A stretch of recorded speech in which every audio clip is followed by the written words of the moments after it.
and start writing a policy memo. Okay.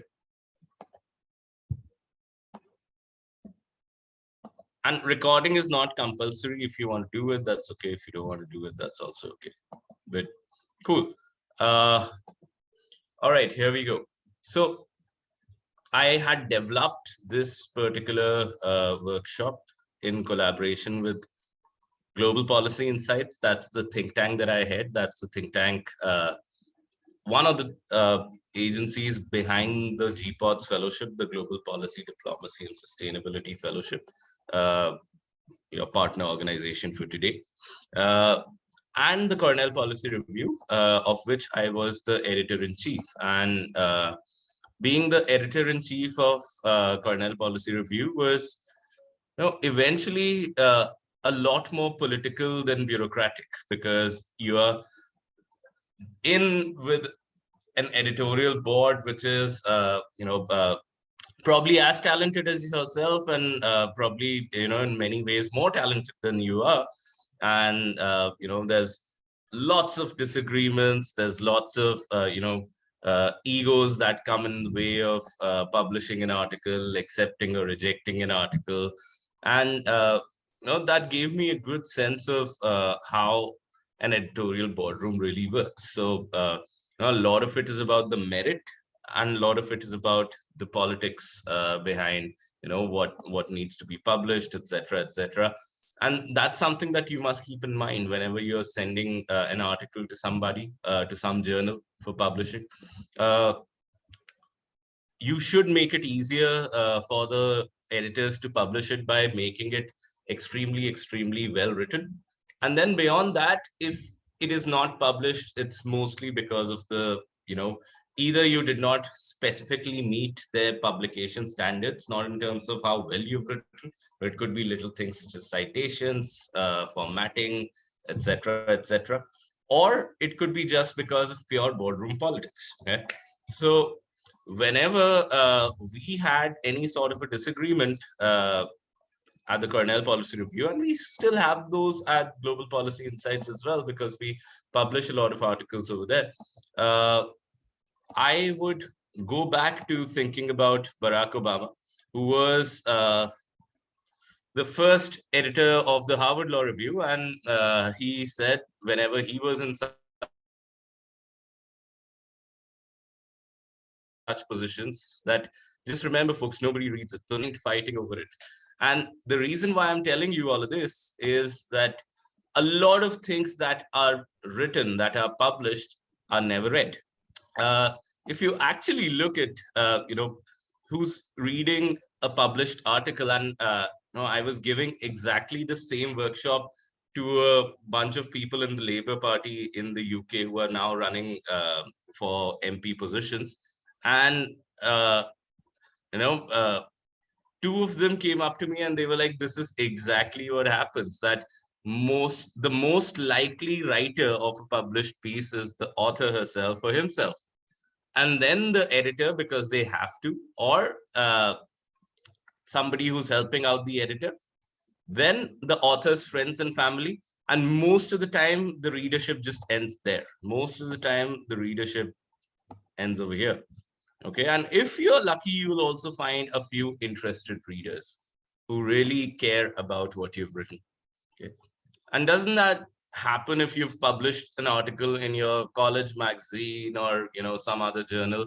It's mostly you and your friends and family who's eventually reading that article. So these are the most likely readers at the top, but these are the more desirable readers. Okay, and the effort is, as part of this workshop, our effort is to get more and more readers in this block.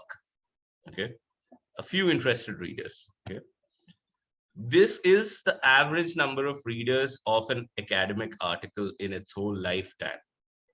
So imagine years and years and years of research goes behind publishing an academic article, and not just the time when it's published, but throughout its lifetime, at an average, 10 people read an academic article. Okay. And if you look at the lifetime readership of a New York Times article, which is extremely different in terms of its format, it's 6,750. Okay, so you see that journalistic articles versus academic articles, the readership is so different. You know? Most of the time, however, the sort of articles that we are talking about, they are hybrid. You know, so when we are talking about articles, especially in the public policy domain, if you're writing a policy analysis piece, they're somewhere between a journalistic and a scientific article, because they're scientific because you're probably relying on a lot of scientific research, you're quoting surveys, you're doing all sort of things.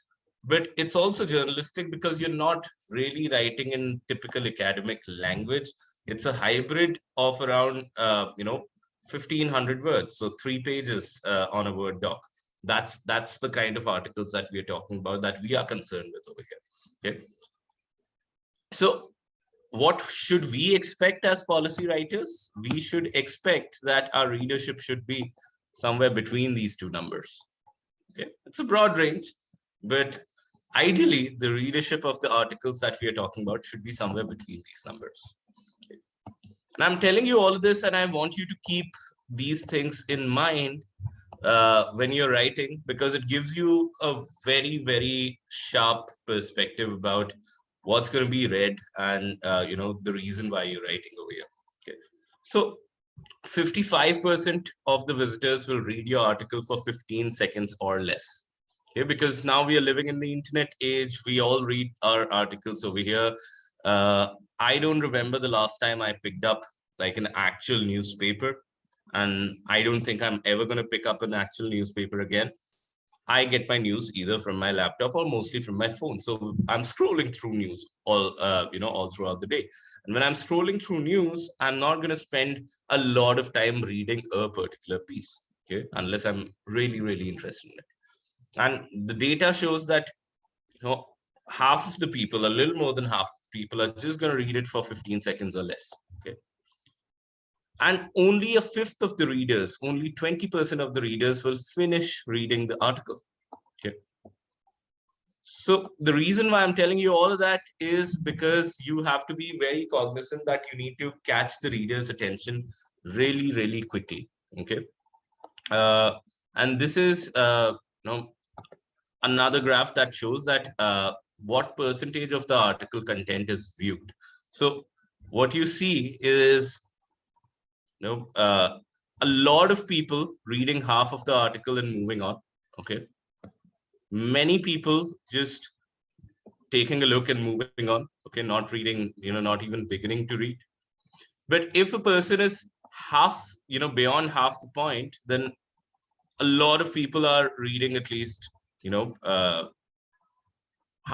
of the article. Some of the people are then going through the links of the articles, clicking on the videos and photos embedded with the articles, and then doing some further sort of research. But if a person has read half of the article, a lot of people drop after that, and then the people remaining, most of them are going to finish reading your article.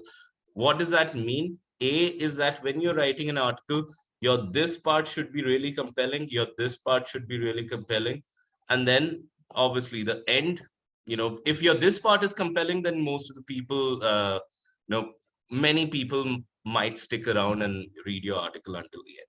Okay, so just keep that in mind, that the middle of your article is also extremely important, because I see a lot of articles that people write. It starts so well. The introduction paragraph is extremely, extremely well written. And then after that, it loses the plot. At least in the middle, then I remember in one of our history exams back in school, not in college, somebody wrote the lyrics of Who Let the Dogs Out, and the teacher actually corrected it, and that became a huge issue in the school, of course. So don't think that the middle of the article is not important. It's extremely, extremely important. Okay, this is more about Twitter, so I'm going to just skip on to that. Okay, so the question is, why are so many people writing if there are so few people reading the articles? millions and billions of articles written on a daily basis. So why are so many people writing? So few of them are reading it. No, more than half of them are just going to drop out after 15 seconds. And the fact is that many of the people are writing because of self-aggrandizement. Okay. And that's okay. I mean, when you start writing, I remember when I started writing, my only motivation was to build my CV.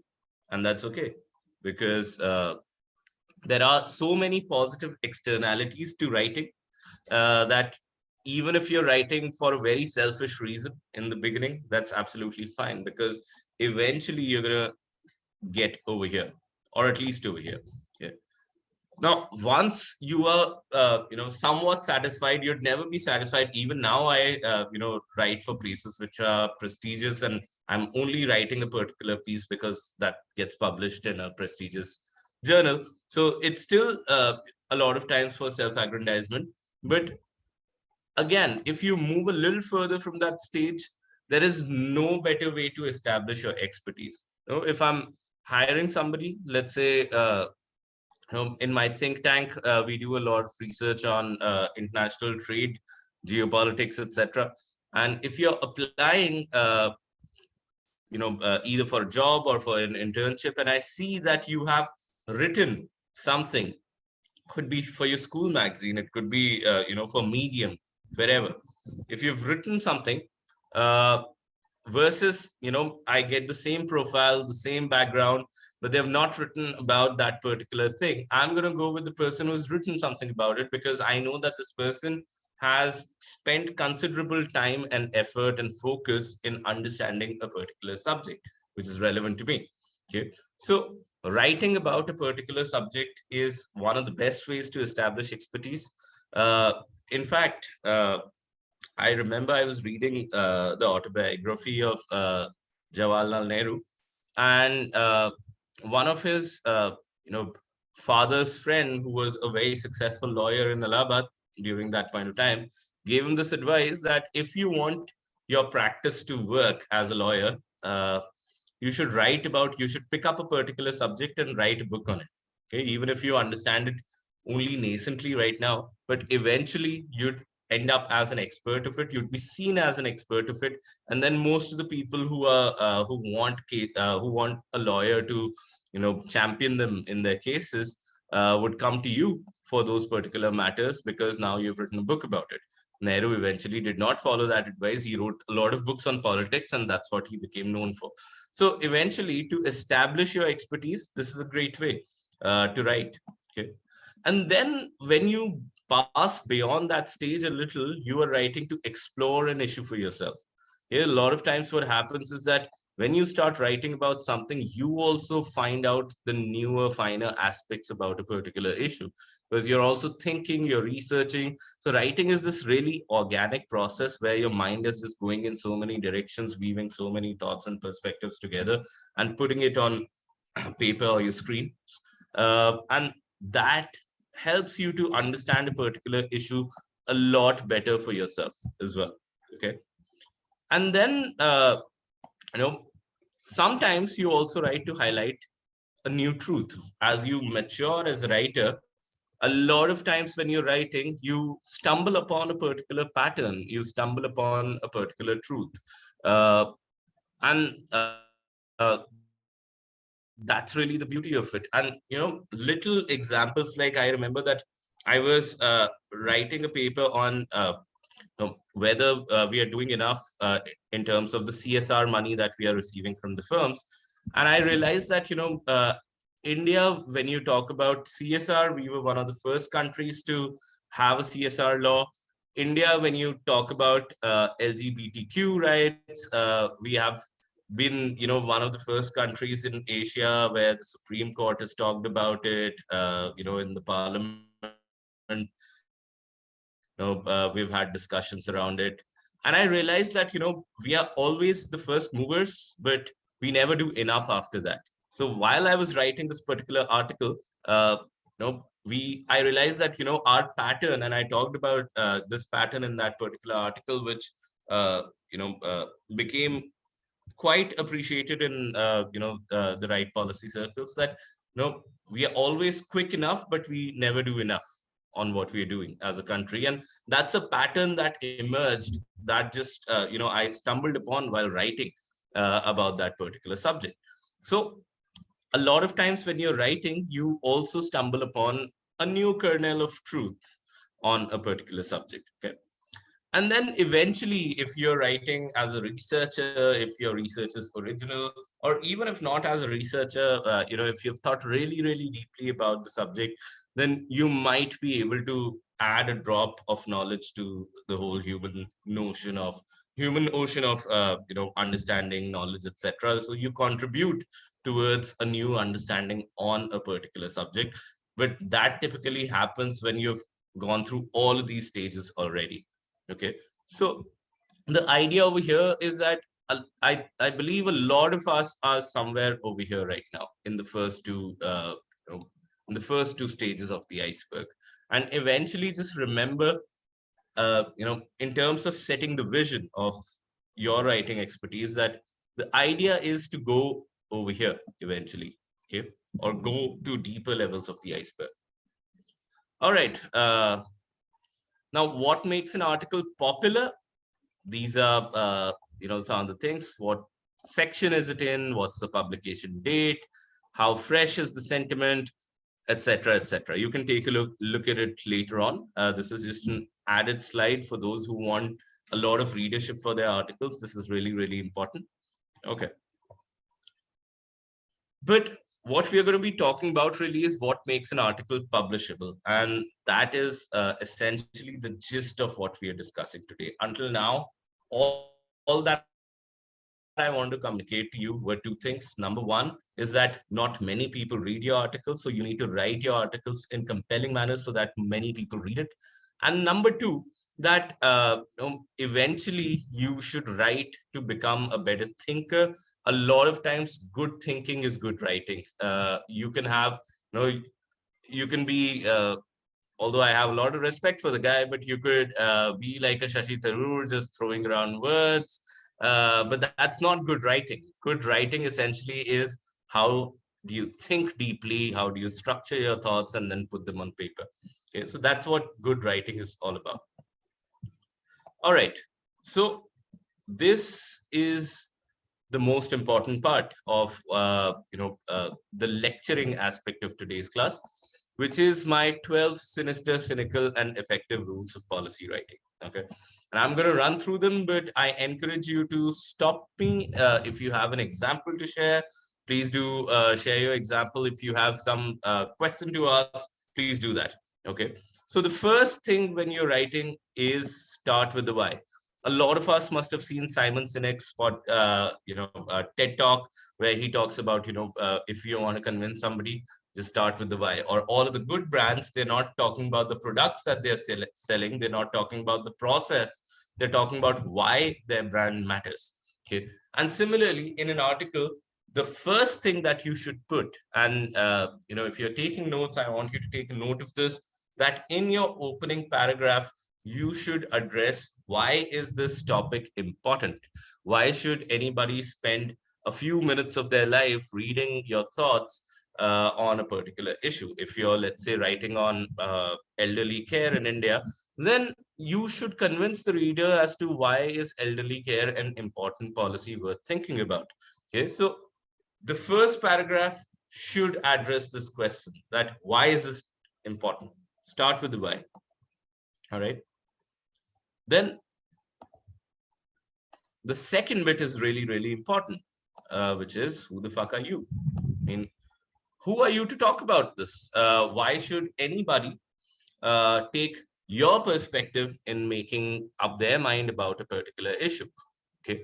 And this is a tough one, especially if you're a new writer. This is a tough one because typically what happens is that, let's say right now, there's this Russia-Ukraine conflict that's going on. And if you have some perspective on it and you write about it, then this question comes up, that who are you to write about the Russia-Ukraine conflict? Are you the ambassador? Are you a Russia-Ukraine expert? Have you spent many, many years, uh, in conflict or talking to people who have been victims of conflict, etc., etc. And a lot of times when you're starting out, the answer to it would be a no. Okay, but is all lost when you're not somebody who's already celebrated, established, or has a reputation of you know uh, talking about that particular subject that you're dealing with? No, not all is lost, because what then happens is that you follow the 80-20 rules. That's the Pareto principle, which is that if you're a new writer, then 80% of your article, 80% of what you're talking about should be based on hard facts or research which is already published, and only 20% of it should be your opinion. Okay, so even when we used to receive articles at the Cornell Policy Review, if I am receiving an article from somebody who's been there, done that in that particular field, and they're talking about a particular subject, and just giving out their opinions, they're not backing their opinions with reasons and facts, etc., etc., we might still publish it, because this person has if let's say the finance minister of India is giving me an interview or is writing an article or an op-ed, they can simply just say that I think that we need to liberalize the markets, and liberalization would bring more growth into the economy, etc., etc. And those opinions, I just take them at face value. Okay, a lot of times as an editor. But if the same thing is coming to me from, let's say, Shalini, who doesn't have a financial policy expertise, or a reputation which is popularly established, I would probably not just take an op-ed. I would probably not publish an op-ed coming from Shalini. And what I would probably be more comfortable in publishing is a policy analysis piece. There's a difference between an op-ed and a policy analysis piece, because op-ed is purely about opinions. Okay, so it's about me talking to you and giving you some gyan about a particular policy, and this is how I think it should be. You have to have some of your own opinion in an article, because that's the whole perspective that you're writing, but 80% of it needs to be fact-based, needs to be logical, needs to be citing other established sources.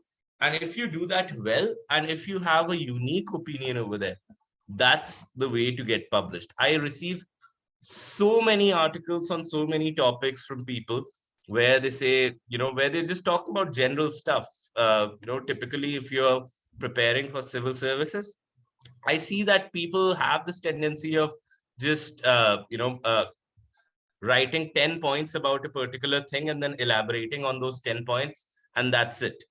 And I think that those are really, really hollow articles. So if I talk, if they're writing on agriculture policy, then they'd write everything that they know about agriculture policy, that in India the monsoon comes on this and this dates, we have these crops, we have a challenge of groundwater, electricity, etc., etc.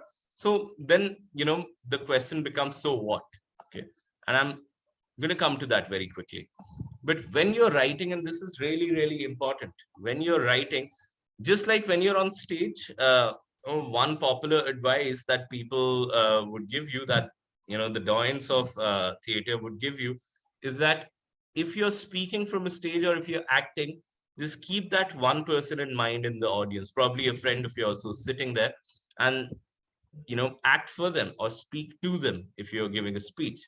Okay, that helps you not being nervous, and that also helps you being more natural and conversational in what you're doing. And similarly in writing, first thing that you must do is keep one reader in mind. All right, and let me throw a question to you. If, let's say, you're writing an article on why data protection policy in India should be tighter than it is right now. Okay. Uh, who's that one person that you would keep in mind when you're writing an article? Who's that one reader you'd keep in mind when you're writing that article?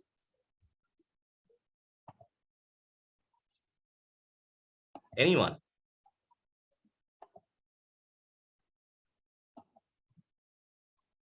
Manya, are you there?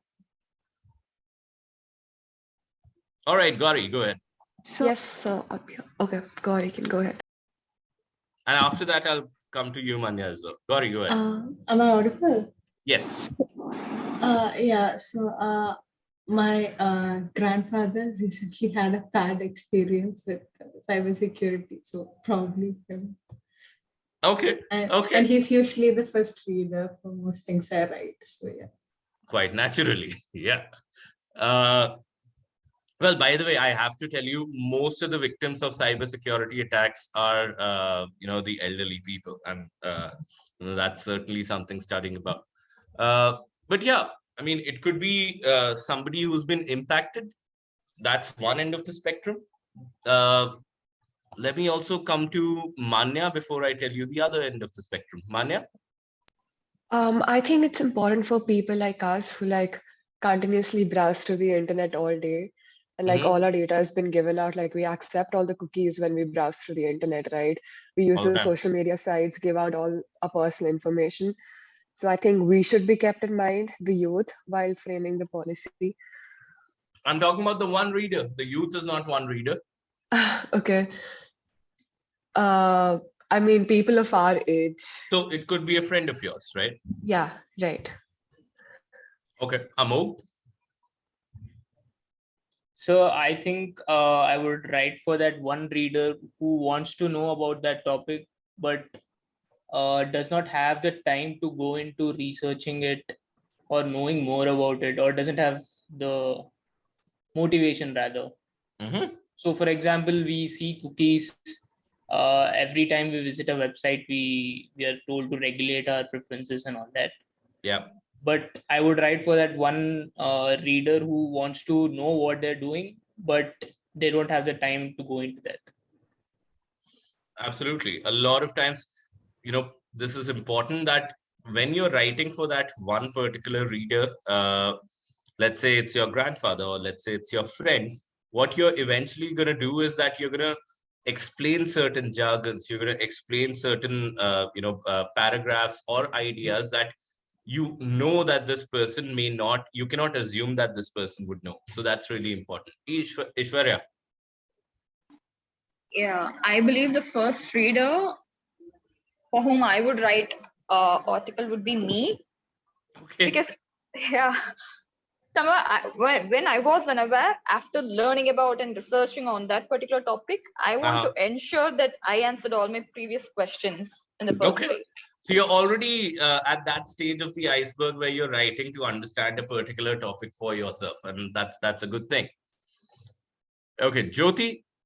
My reader would be like, even today, some are aware of the vulnerabilities in data protection. They were so that they are afraid to move into social media. Or it's really it's mandatory for them, but they are really afraid to go. If the data protection is like more secure, they can easily like move on to the day-to-day process for them. It is for them, which is mandatory for them. So who's the one reader that you're writing about? Those who are already aware of the vulnerabilities in the data security, but tell me the one reader that you're writing for, like the general public, the one reader were already in the field of like in the computer. This is exactly the mistake that we make when we are writing, that we think about the general public or the people who might benefit from it, but I want you to spot the exact one reader. Okay, think about it, Bhuvna and then Arya. Yeah, so I think I have two readers in mind. One definitely would be my friend who has faced such issues. She has faced the impact. And the other one, I believe, would be the cybersecurity officer of my state, because I want to convince him. That is the other end of the spectrum I was coming to. Thank you, Bhuvna. Go ahead. So yeah, so I want to convince the person within the system that such kind of stringent data protection laws are very necessary. So I think I'd keep in mind before writing or during writing the article. Yeah. Absolutely. So a lot of times you're writing to inform, and in that case, you're writing for somebody who's a beneficiary. A lot of times you're writing to influence, and that's the time when you're writing to a decision maker over there. So like a data protection officer. Thank you. Arya. Yeah, so I think as Bhuvna said, this was similar to what I want to say. Right? So, Arya, can you be a little louder, please? Yeah, sure. So what I was saying is similar to what Bhuvna said. I would rather write for like a higher up who has influence in that particular field. Okay. Sure. I mean, it depends on, the motivation for writing an article. If you're writing an article for somebody to be just cautious using some of these websites, so you're writing for one particular consumer of the internet. And if you're writing to influence to change a particular policy or to close a loophole in a particular policy, then you're writing to somebody higher up. You're probably writing to the IT minister or to the data protection officer, or to the cyber head of cyber cell in your local police station. Okay, so you're literally writing for that one reader. Okay, and it's really, really important to frame it in that manner, because a lot of times we think we're writing for the general public, we're writing for this segment of the audience, we're writing for that group of people. No, think about the one reader that you're writing for. And I'm telling you, a lot of writing is the mental approach that you go in before writing the article. Okay, so a lot of writing is really about that. Okay, so if this is sounding like cushy fluffy stuff that I'm telling you, it's really not. If you go in with a particular mindset before writing an article, there's a hell lot of change that you can see when you're writing it. Okay, now the other thing is that you write for one person in mind, but you edit for the world at large. So after you've written your article for that one reader, okay, it could also be possible that, if I'm writing that particular article for the data protection officer, I may not elaborate on certain jargons. I may not elaborate on certain ideas, because I'm assuming that the data protection officer already understands these issues. But after I've written my first draft, then I need to edit for the world at large. Then I need to start thinking about the various groups of people, the various audiences that are going to read my piece. So after the first cut, your second cut needs you to put on literally another lens. Take off that one reader lens, put on editing for the world at large. Because then you need to think about, okay, maybe I did not give enough of my reasoning and elaborate on, why I'm talking about a particular thing. Or maybe I did not cite the right sources that convince the other reader that what I'm talking about has value. Or maybe I did not, explain a particular jargon, or, made reference to various incidents that the common people, who are not experts in this may not know about. So once you put your editor's hat on, then you're editing for the world at large, and forget about that one person. And typically when you're writing, don't ever think that you've written an article in one go and then it's just good to go for publishing. You have to self-edit it. It's really, really hard. I actually hate editing my own pieces, and a lot of times I rely on my friends, on my spouse, or somebody who's close to me to give it a first read, and then edit from the perspective of a lay person. And that's really, really important, that you are writing for one person in mind and editing for the world at large. You do that and your article becomes gold. Okay. And then what's important is that you kill your darlings. And I'm not talking about really killing your darlings. Anybody has any idea what do I mean when I'm talking about killing your darlings when you're writing an article? Anyone? Just take your wildest guess. What am I saying when I say that you need to kill your darlings when you're writing an article?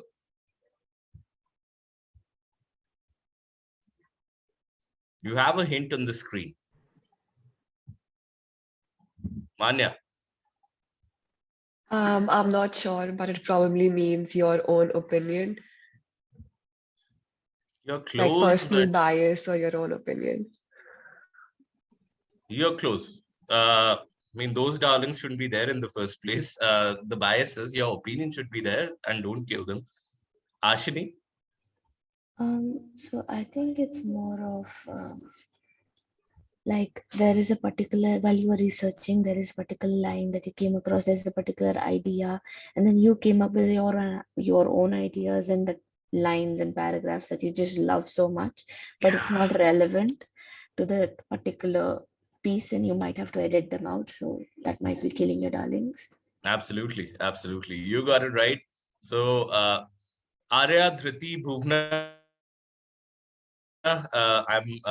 if it's okay, I'm not going to come to you because we have gotten our answer over here. A lot of times we get attached to what we are reading or what we have written ourselves. You know, that one particular paragraph that we thought was brilliant, and a lot of times, you know, your editor does not agree with it. Just kill it. A lot of times you're writing something just to add more effect to it. You're repeating yourself, or you're in many ways just showing off. Kill out that extra stuff. Nobody wants to read, you know, all of that extra fluff that we are typically used to in in India. Somehow we equate good writing with complicated writing. Okay, and I'm gonna tell you what are the darlings that you need to kill right up, right up front.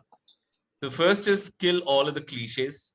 Okay, so I've seen, especially from civil servants or people who are preparing for civil services, that start their article with really flowery language and a quote such as, be the change you want to be, you want to see, and the pen is mightier than the sword.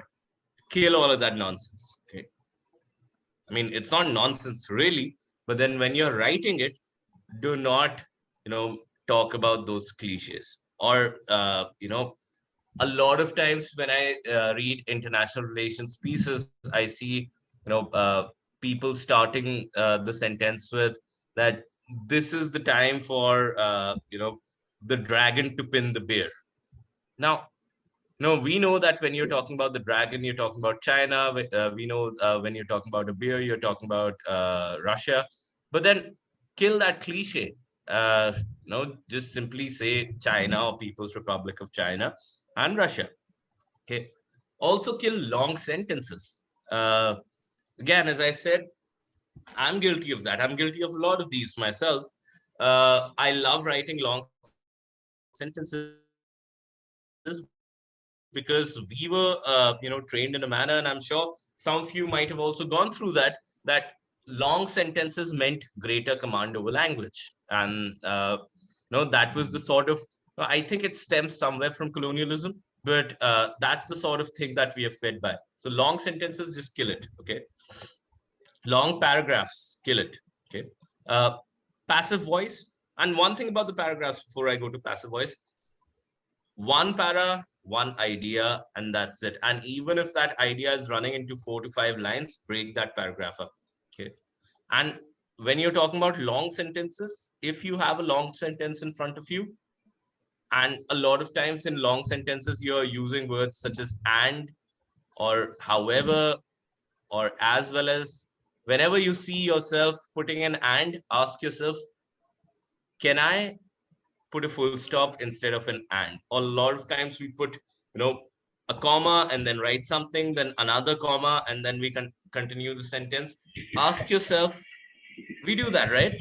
Ask yourself, can I put a full stop over here and break it down into a new sentence, right? I'm getting some ambient noise from somewhere. Thank you. All right. So break down your sentences when you can. Short sentences are fine, and short paragraphs are also fine, except for 2 caveats. And this is something that when I was giving this workshop to the Labour Party, one of the sitting MPs asked me this question, that when we are talking about sentences, if each one of our sentence becomes really, really short when we are writing an article, doesn't it start sounding very monotonous?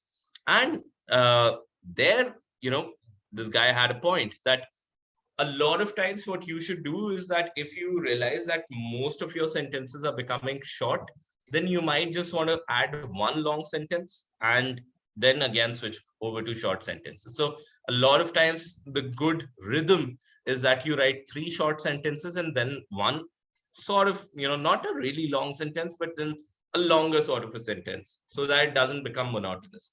And typically there's a lot of research which goes into, how the rhythm of an article that you're reading should mimic the way that your heartbeat works. But we're not getting into that. That's a whole different sort of a science. But the idea being that, there should be some sort of a variation so that it doesn't become monotonous, but typically your sentences should be short. Also, the other caveat being that do not write paragraphs which have only one sentence. I've seen a lot of people writing just one sentence and that's the whole paragraph. Okay, don't do that. It's problematic. Okay, and then we have this thing called passive voice. Anybody who can talk to us about what's active voice, what's passive voice, or give an example? Go back to the grammar lessons we learned in the classroom. Gauri. I'll give the example my 9th grade English teacher gave. It's the difference between Ramu killed the snake and the snake was killed by Ramu. So the subject and the object interchange in active and passive voice. Absolutely. Absolutely. Thank you so much for that. And what happens, in passive sentences, that's also a colonial legacy that we have. That when you're talking about passive sentences, you're moving the responsibility away from yourself. So the government initiated a policy of, increasing the fuel prices. Okay? That's an active sentence, and the onus is exactly on the government, unequivocally. But if you turn it into a passive sentence, the fuel prices were hiked by the government. Now, the subject is the fuel prices. Okay. So, in many ways, what that does psychologically is that it pushes the actor into the background. So that's why it's important when you're talking about policy writing, especially, that you use active voice and not passive voice. And in general, I think it's important for all sorts of writings. Okay. And then, I'm also guilty of this one, apparently, understandably, indeed, nevertheless. There are places where you can use them, especially, towards the beginning of the paragraph. Sometimes you should, but do not use them unnecessarily. I have seen so many articles where people have just used this, left, right, and center. Apparently happens to be one of the favorites of people for some reason. So don't use those fillers. They really harm the quality of your writing. And then rhetorical questions. I absolutely hate these. Should we not do anything about global warming and still use cars to get to should we not do anything for global warming and just care about our own comfort? You tell me. If I'm reading a particular article, I am not interested in your particular question that should we. A lot of times, rhetorical questions are there to convince you of a particular thing. And the idea behind rhetorical questions in speeches is that when I'm making a speech and I say that, should we just care about our comfort and not about the environment, I am anticipating a particular response from the audience already. Okay, I'm already anticipating my audience would be saying no in their minds. Or if I'm asking a question that, should we not do anything about poverty in this country? And I'm already anticipating that the audience would say we should. And that is a good thing when you're making a speech. That's a terrible thing that when you're writing. So if you're writing and I read your article and you're saying that, should we not do anything about poverty? I would be like, you tell me, I don't know. Don't assume that, I'm going to say a yes or no in my mind. So rhetorical questions, they're absolute no. Okay. When you're writing, especially for policy. And then again, these sort of consulting, and I can I know that lawyers are also, they fall prey to this sort of writing. but consultants are the most guilty of this sort of writing, that will give you an out of the box perspective, and will give you we'll reimagine your policy toolbox, and we'll include all of the stakeholders' voices, etc., etc. Don't use those sort of jargons at all. There's nothing called reimagining the policy toolbox or an out of the box perspective. This is the sort of language that you read in a lot of business magazines and newspapers, and it's absolutely useless. A lot of times you can just talk about hollow stuff and fill your sentences with things like these. Doesn't really matter. Okay. Then don't save the best for the last. Say the most important things in the beginning itself. That's really, really important. And then go down the rabbit hole. Don't be obvious. So what I mean by that is that when you are talking about a particular thing, when you're talking about a particular subject, just don't scratch the surface, go down the rabbit hole. I'm going to give you certain examples of that. Okay. So typically bad conclusions where people don't go down the rabbit hole. You read articles where people are concluding that, as we see, this is a complex, multifaceted issue which needs greater policy attention. And we are probably talking about, let's say, how should we change education policy in India? And they'd say that teacher pay is a problem, and then access to the internet is a problem, or the distance from the house is a problem. And then eventually the article would list down 5 to 6 of these problems, and eventually say, as we see, this is a complex, multifaceted issue which needs greater policy attention. And that's not enough. You need to if you have a conclusion like that where there are a number of things at play, then you need to tell me that, okay, factors A, B, C are more important. Okay, maybe teacher pay is the most important. The second in line is the distance from the student's house. The third in line is the access to electricity and internet. So give me some new perspective on it, and maybe you see that you say that factor D and E are not that important, or you say that, okay, factor C and D, when they are present together, they give you this outcome. When they are factor A and C are present together, they give you some other outcome. Okay, so give some sort of an insight into what you're talking about, rather than just saying that this is a complex, multifaceted issue, or this is another one that all of these factors come together to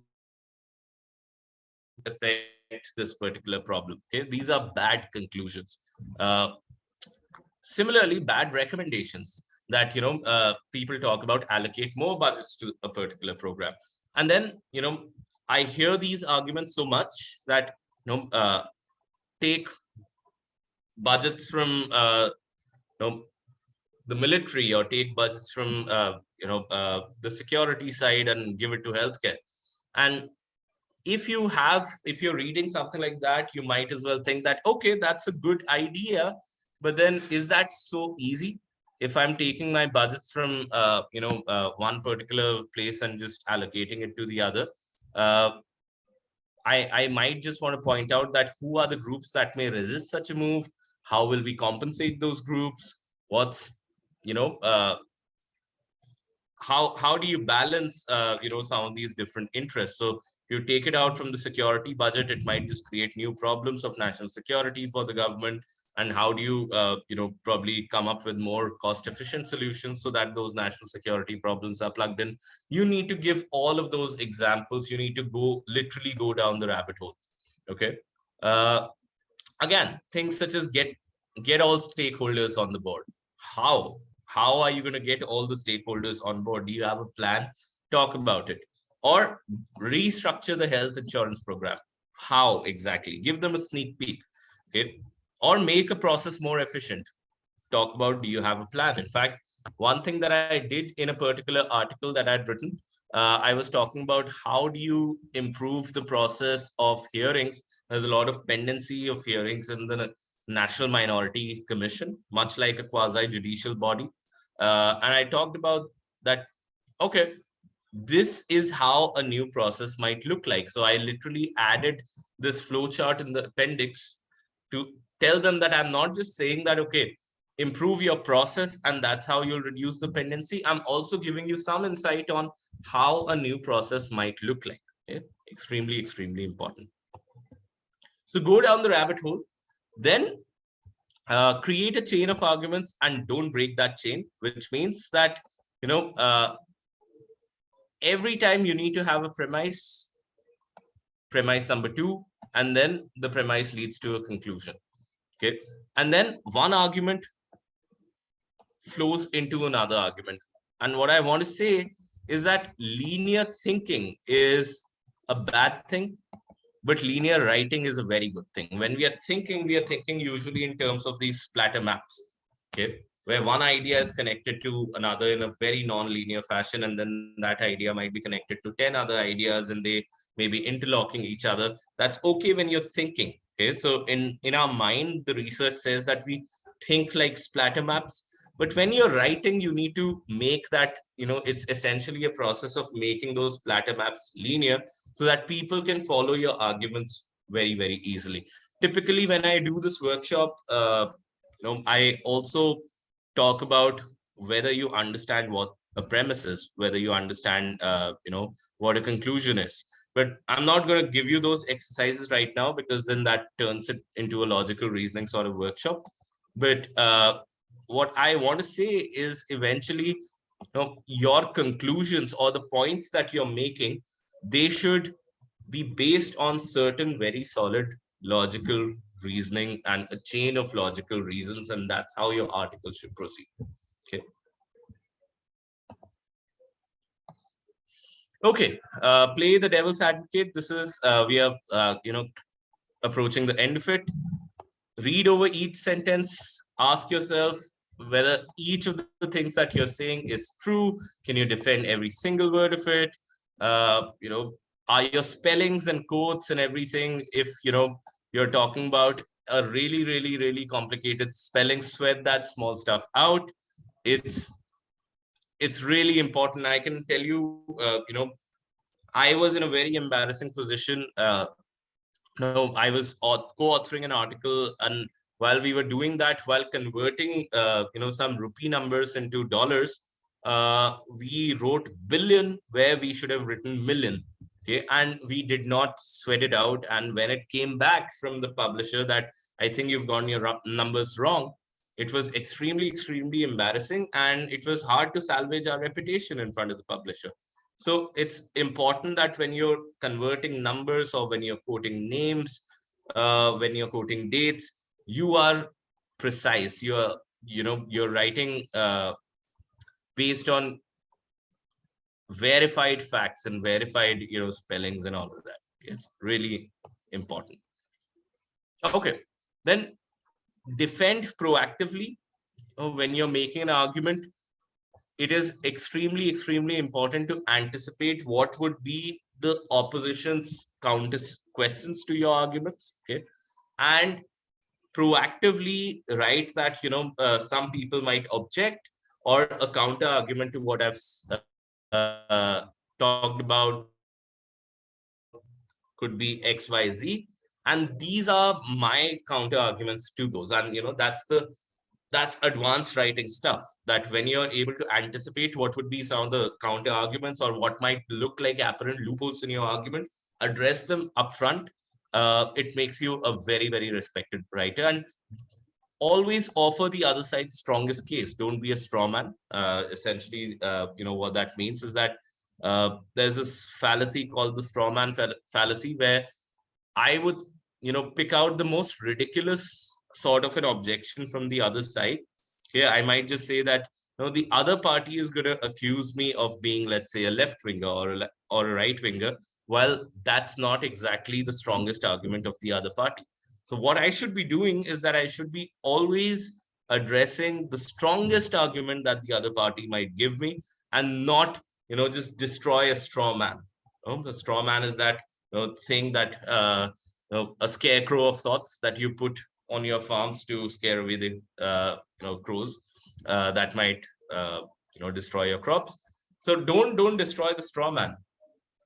Don't destroy the real strongest argument that the other person might give you. Okay.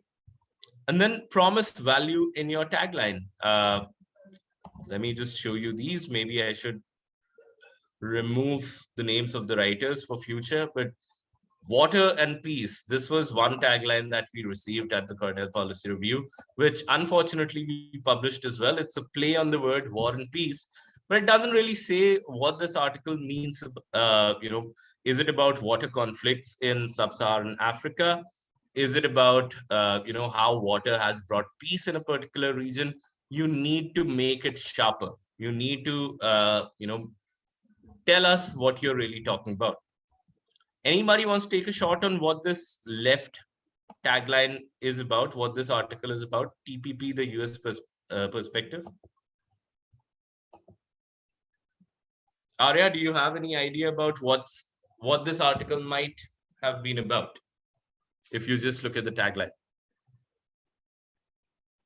So I think it's like the US perspective on the TPP, which was, I think it's some, is it some partnership or something? Yeah, the Trans-Pacific Partnership. Yeah, so but again, the problem, what's the problem with this particular tagline, Arya?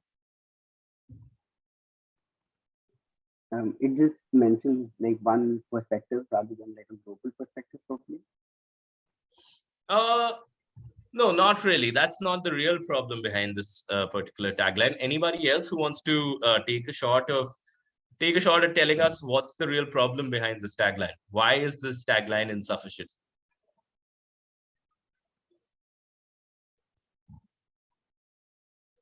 Amol. Sir, I think one of the obvious things is that an abbreviation is used in the tagline. Exactly. Like, it assumes that people know what TPP is. Okay. So, and also, it also promises a lot. It says that the US perspective is what this author is talking about. So is the author authorized to give, any sort of a statement on behalf of a whole country? We don't know. So an abbreviation that, you're assuming that people know, and your grandiose claim that your perspective is the US perspective, really. Okay. All right, and this is almost the last one, that you trust the editor. They have the benefit of not being you, of being another pair of eyes. So almost always the editor is right.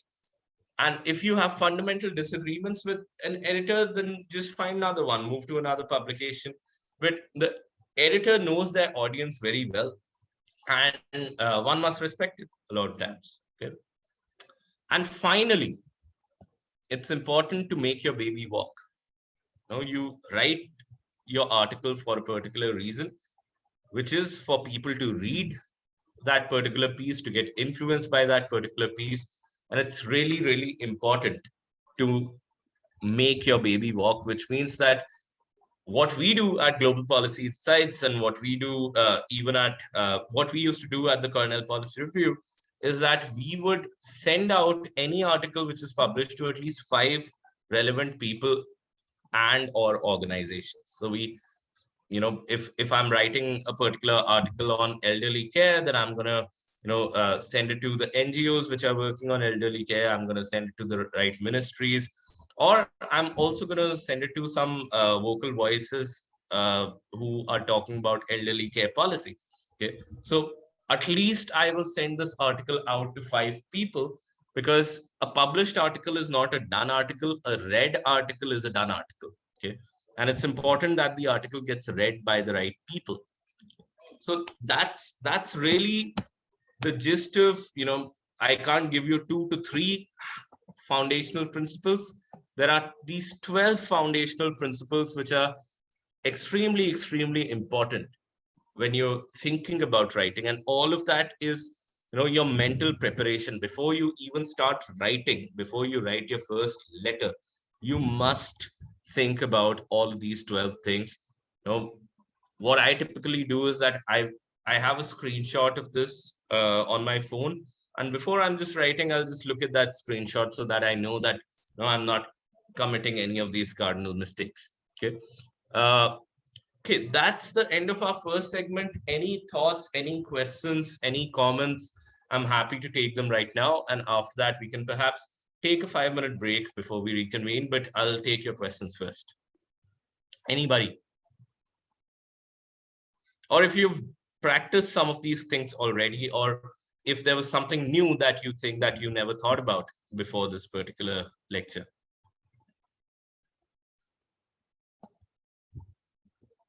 Okay, I'm gonna start asking people in specific. So, Ashini, how about yourself? Was there anything that you thought stood out for you in these 12 points, which you think could make you a better writer? Yes, I think who is the one reader that matters. That is quite important for me to address that one particular person to have a, I think it'll get me into writing. It'll get me a better perspective. It just makes me better writer, to be honest. And the second one, I think you mentioned somewhere about using apparently, about using these connectors way too often, as well as and all of that. I think I tend to do that, and I need to avoid them. So absolutely, absolutely. Thank you, Ashini. I don't think I talked a lot about this one, the sixth one over here, which is also very important, that don't save your best arguments towards the end. We also have this habit that, just like we read in literature that the big bang comes towards the end. It's like the climax or the denouement. That's not good for policy writing. If you have one, and even for memo writing, this is really important. If you have 3 points to make and, one point is really important, put it right up the top. That's your second paragraph. Or even if you can, roll it into your first paragraph, that this is the real important thing that I'm going to talk about, or this is the policy that I'm recommending over here. Just put it at the top. Okay. So don't save the best for the last. But what are your other learnings? Let me pick out on a couple more. Jyoti, we haven't heard much from you. So for me, the promise in your tagline. Whenever I write an article, I always I it's the really hardest bit. What would be the perfect or right title would fit this piece. So it helped me what we should really. What would we should research for more. What will be the perfect tagline for our piece? Absolutely, absolutely, and that's extremely, extremely important. And when you're talking about taglines, what's also important is that tagline is in itself, in many ways descriptive, and it sparks the curiosity of the reader. Okay, so it should not obscure things such as, TPP, the US perspective. It should not overpromise, but at the same time, it should be self-explanatory. It should just convey what this article is about. Let me also bring over Amrita and Adya. Amrita, are you there with us? Okay, maybe not. Adya, are you there with us? Yes, I found the idea of who is really reading these papers very interesting, because I never thought, even though I realized that we as students are also reading such few academic works in their entirety, I never realized that these papers that we really go crazy over are not really read by more than 4 to 5 people. Yeah, and sometimes it could also be, a person that you look up to. So like, even now, a lot of times when I'm writing, I think about my, a particular professor of mine, Tom O'Toole. He used to give us memos to write every week. And, and he was super exacting in and extremely demanding in, the sort of cases you're citing, the sort of research that you're leveraging. And when I'm writing, a lot of times I think that, okay, does it meet that standard, or does it meet that rigor? And that's also important a lot of times. Okay. All right. So I hope that, from a foundational perspective, this was useful. You should think about these things when you're writing an article. Extremely, half of it is just mental preparation when you're writing. Okay, so don't just jump blind straight into writing when you're doing that. First prepare yourself in your mind. If that's the first half. Let me see. We are at 12:20 right now. Shall we come back at 12:30 and take a 10-minute break? And when we take that 10-minute break, I would request Shalini, are you managing the breakout rooms over here?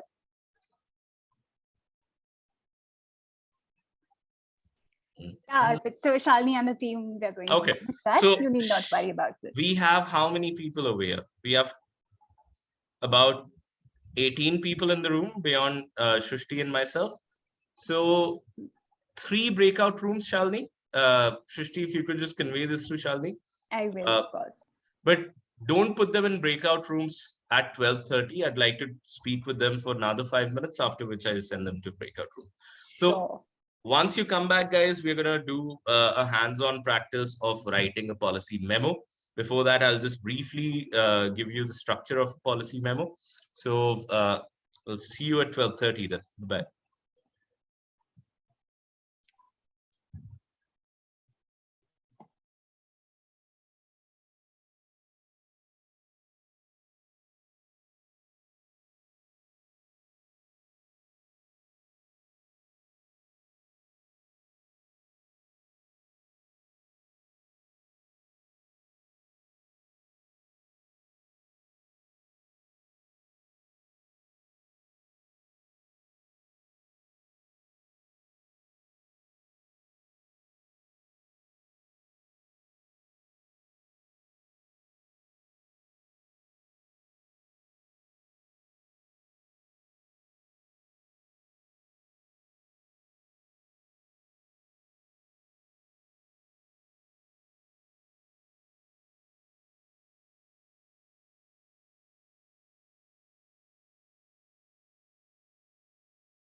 Are we all back?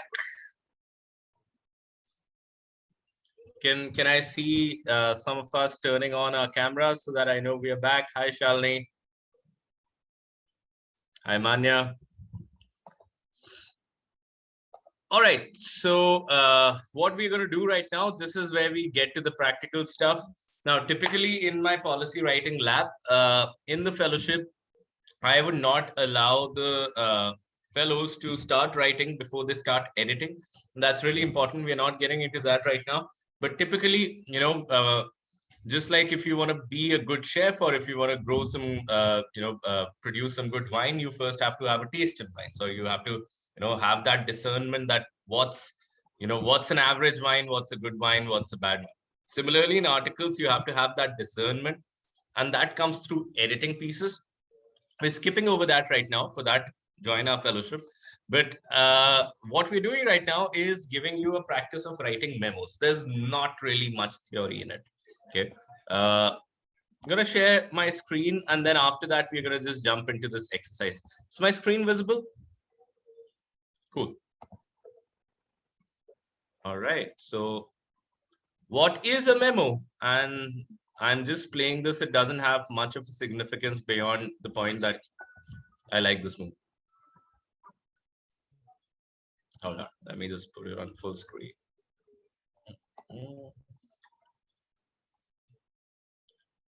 Let me actually share my screen again so that you can hear the audio. Perfect. Let's get to work. Come on, come on, come on, come on, come on, come on. Whoa! Slice! No. Ugh, there's nothing here about a new puppy. Aren't you gonna do any work? I'm very busy delegating. It drains it.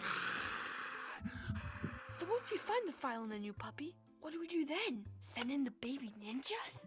Even better, I'm going to write the perfect memo. Boom! Boo! Wait, what's a memo? A memo is something you write to give people information. That's your plan? You're gonna write a book report? That's so boring. No, Templeton. Memos are for important things. A memo can bring people together. A memo can be a call to arms, a manifesto, a poem. A memo can change the world. Wow, when you explain it like that, it still sounds boring. You'll learn, kid. You'll learn. Wait. That's the idea. Memo might sound like something that doesn't matter and the most boring thing in the world. But trust me, guys, it's really, really important to know how you write effective memos, especially when you're in the field of public policy or even law, actually. Because Arya had mentioned towards the beginning that it's, a lot of times when you're going into jobs, you're going into internships, you are going to be asked to give a lot of information in extremely, extremely short form. And the idea behind writing a memo is that you persuade somebody for a particular policy action, you persuade somebody to do something or to not do something, okay? But you do that in a manner which is extremely, extremely terse. What that means is that, you have to understand that policymakers are short on time, or your bosses, whoever you start working for, they're short on time. They need to make informed decisions very quickly and many decisions in a day. And they need to do that by weighing the pros and cons of various policy actions. Okay. And you need to tell them whether to pursue or deter them from taking certain actions. And that's what the memo is all about. It's an art and persuasion eventually. Okay? It's an art and reasoned persuasion. Okay. So what is it really? It's a policy document. It contains a lot of recommendations. It's very much heavy on the recommendation part. Okay.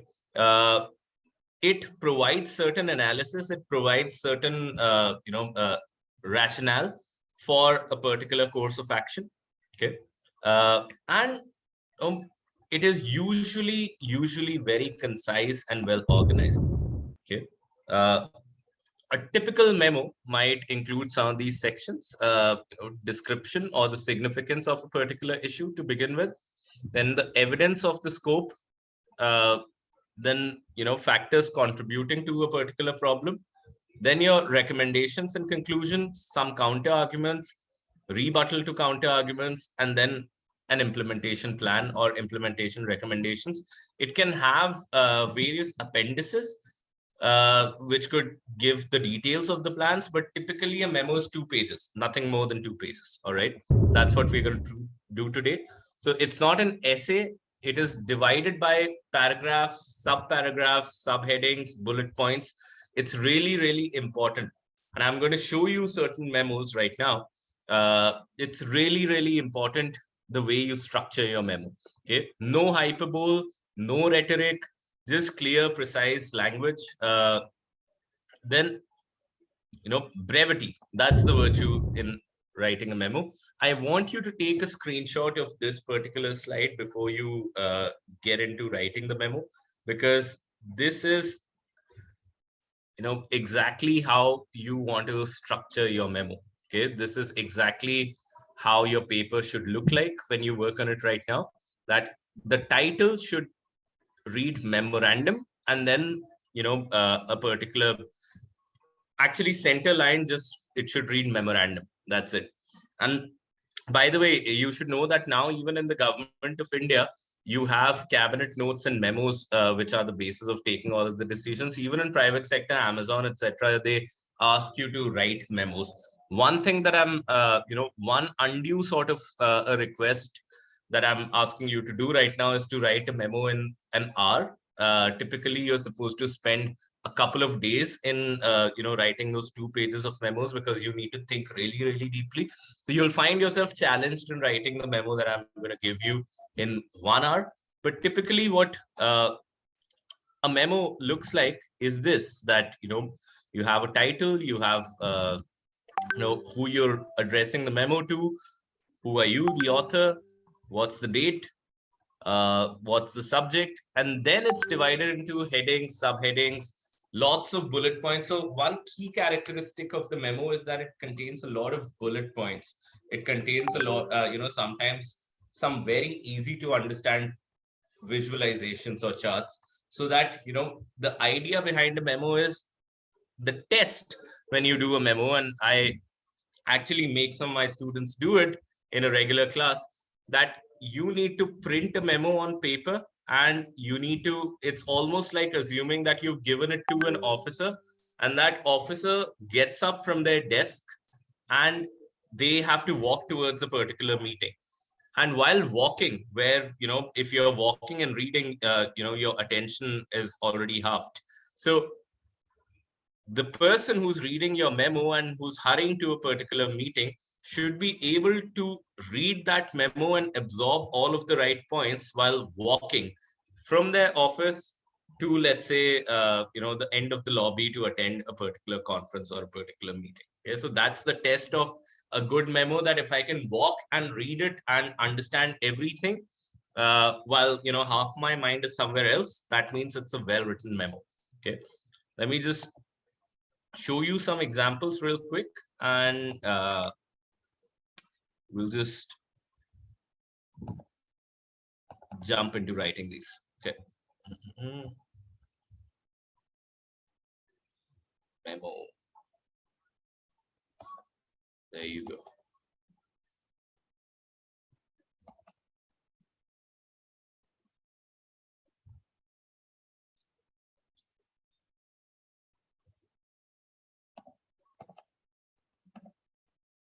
Okay, so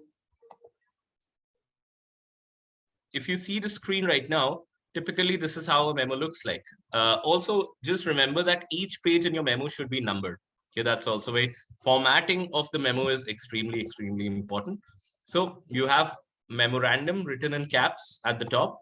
Okay, this is the person it's addressed to. This is the person who's writing. This is the date, and this is what it's regarding. Okay. And then you write a short introduction. You see that a lot of these arguments are divided into, various points. So I'm just reading. It's about fuel wood management in the country central, and then it's talking about the real situation over there. It's talking about certain offices, and again giving us a few bullet points that we need to know. It's anticipating some future issues, and it's talking about how that particular policy should be implemented. Okay, some more examples that we have over here. You could put a SWOT analysis in the middle of a memo. And let me just show you another one from Ford School.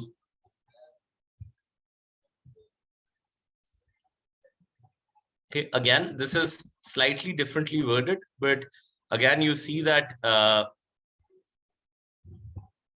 okay, these are exercises for memos, so we are not getting into that, but just take this one as the most prominent example, the MIT one that I showed you, and we can also send it to you just for reference for future. Typically, you write a memo like this, what you see over here. All right. Now, what I want you to do at this point of time is each group, and when you're divided into groups, Shalini is going to do that for you. I want you to set up a Google Sheet, okay, for each group, and share that Google Sheet with the other peers in your particular group, and write a memo on the topic that I'm going to give you, and present that memo in this particular format. Okay. And this is your topic, that you are a member of parliament. Okay. You are writing to the Prime Minister of India, and you're asking the Prime Minister of India to consider creating a new ministry for the elderly. All right. Now, since you have limited time and you have to evaluate the pros and cons, typically, what you can also do is that, right, these are the three alternatives, do nothing. Okay. Right now, all of the policy for the elderly lies with, the Ministry of Social Justice and Welfare, a small department within that ministry. Okay, so you can say that, okay, do nothing, that's alternative 1. Create a ministry, that's alternative 2, or leave things to the private sector to figure it out, that's alternative 3, or give some incentives to the private sector, alternative 3. And your next section could be about justifications, that, okay, these are the pros and cons of alternative 1, these are the pros and cons of alternative 2, these are the pros and cons of alternative 3, and given these pros and cons, we should go with this one. All right.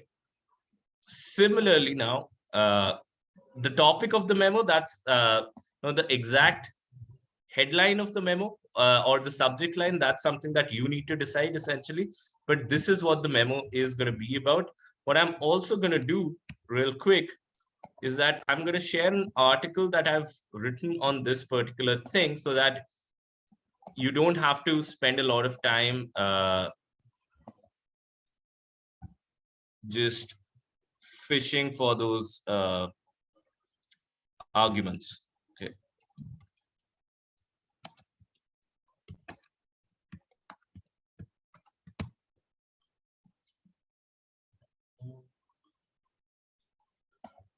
There you go.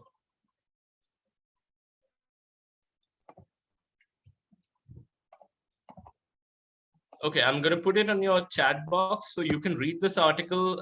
This article should give you all of the relevant points, but then this is not in form of a memo. This is more of an op-ed right now, but you need to convert it into a memo. All right. If you want to see the prompt once again, I can show you my screen, and here is my prompt. Okay, you're a member of parliament. You are asking the Prime Minister to set up a ministry for the elderly. Okay, and you have to argue for setting up a ministry for the elderly. That's no matter what alternatives you weigh, this is what you want to convince your Prime Minister for. Okay, that's the idea behind this. Okay, so now we can, Shalini, break them up into various rooms, and let's just get to this. Right now it is what time? 12:47.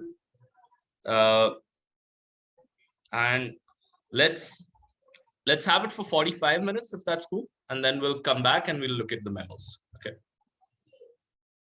and please make sure to set up Google Docs. Yes, I'm just splitting you up right now. Take your time. And please give me the right to move around the breakout rooms, Shalini. Might want to make me a Shrishti, would you be able to? I think, Arpit, you can do that yourself, considering you are the co-host. Okay, so perfect. Feel perfect. free to jump Then in at any point. Thank you. See you.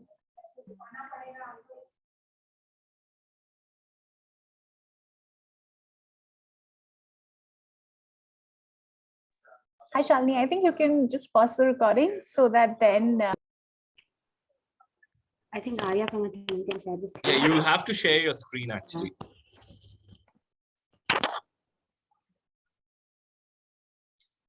I'll just do that. 1 second. Okay.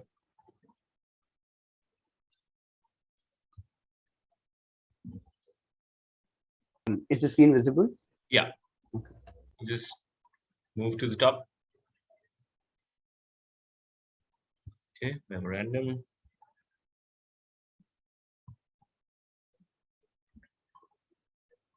The Prime Minister of India, and then Member of Parliament, you could have written name. 3 April 2022, setting up of Ministry of Elderly, actually young, with a median age of 29 years, population 6% increase. 2050, roughly fifth of the Indian population would be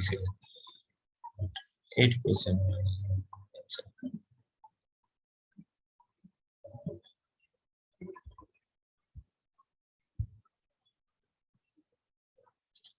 An aging population on the labor force participation, the pension expenditures. Okay, good. I specifically like the last 2 lines. You're putting up the agenda right up front, and you're also saying that what is it going to be useful in mitigating the ill effects of aging population on labor force participation, health, and pension expenditures. So that's your focus. You're very clear about that. Okay, let's see the next. Savings play a crucial role of the current policy and provisions regarding elderly population.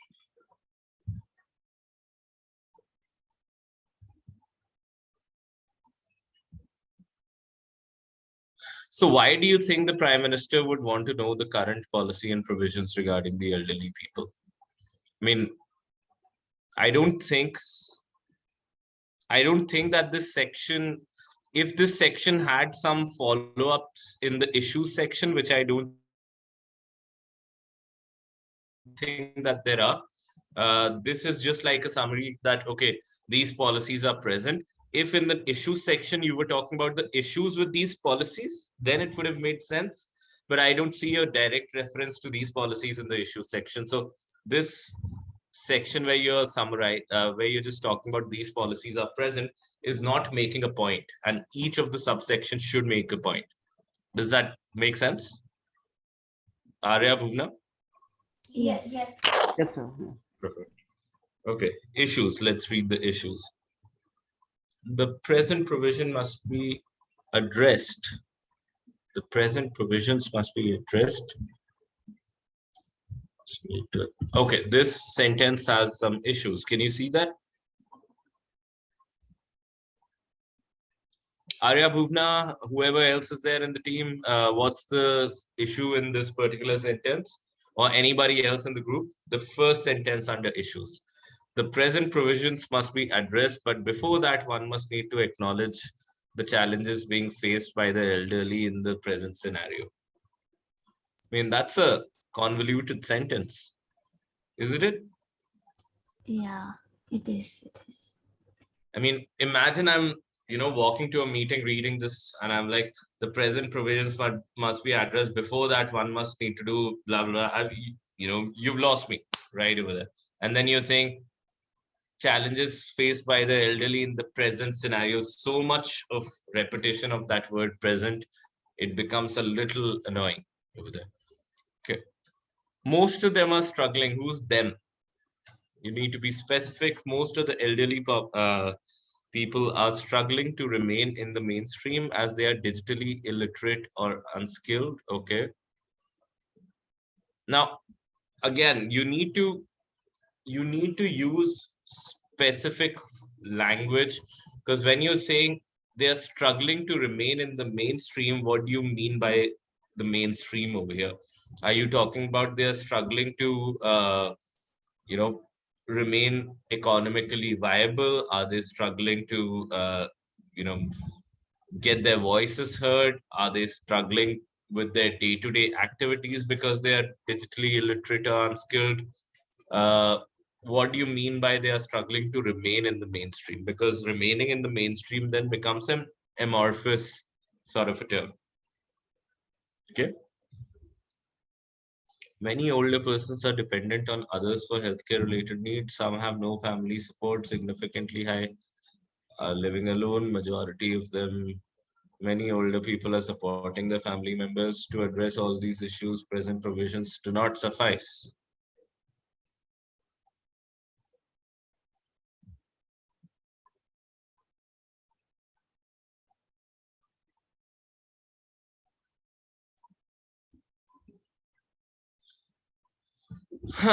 So you're saying these are the issues, and then you're saying to address all of these issues. And when I'm literally reading it, if I'm walking and reading it, I'd be like, yeah, okay, you've thrown around a bunch of issues over here. And then you're saying that there is a much discussed national policy for senior citizens, which is itself filled with loopholes. And then you're really not addressing those loopholes. Are you talking about what those loopholes are? I would have probably been more interested in understanding what are the loopholes in that particular policy. Does that make sense, guys? Yes, yes, it is. Though it tried addressing the issue of productive aging and multi-generation bonding as relevant areas of intervention, on the contrary, has not paid much attention to the issue of breakdown of joint family and migration of younger generations to urban centers, leaving the old behind. Okay, so that's one issue you're talking about, the particular policy. Various ministries have been taking care of issues to address the concern of elderly. Ministry of Social Justice, etc., etc. These provisions are not at a stage to suffice the present demands of the elderly. So a change is much required. No, now this is exactly, I showed you this. I'm quickly gonna share my screen again. So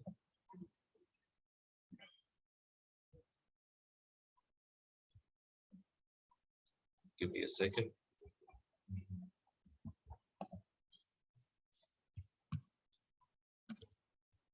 Yep. This is this.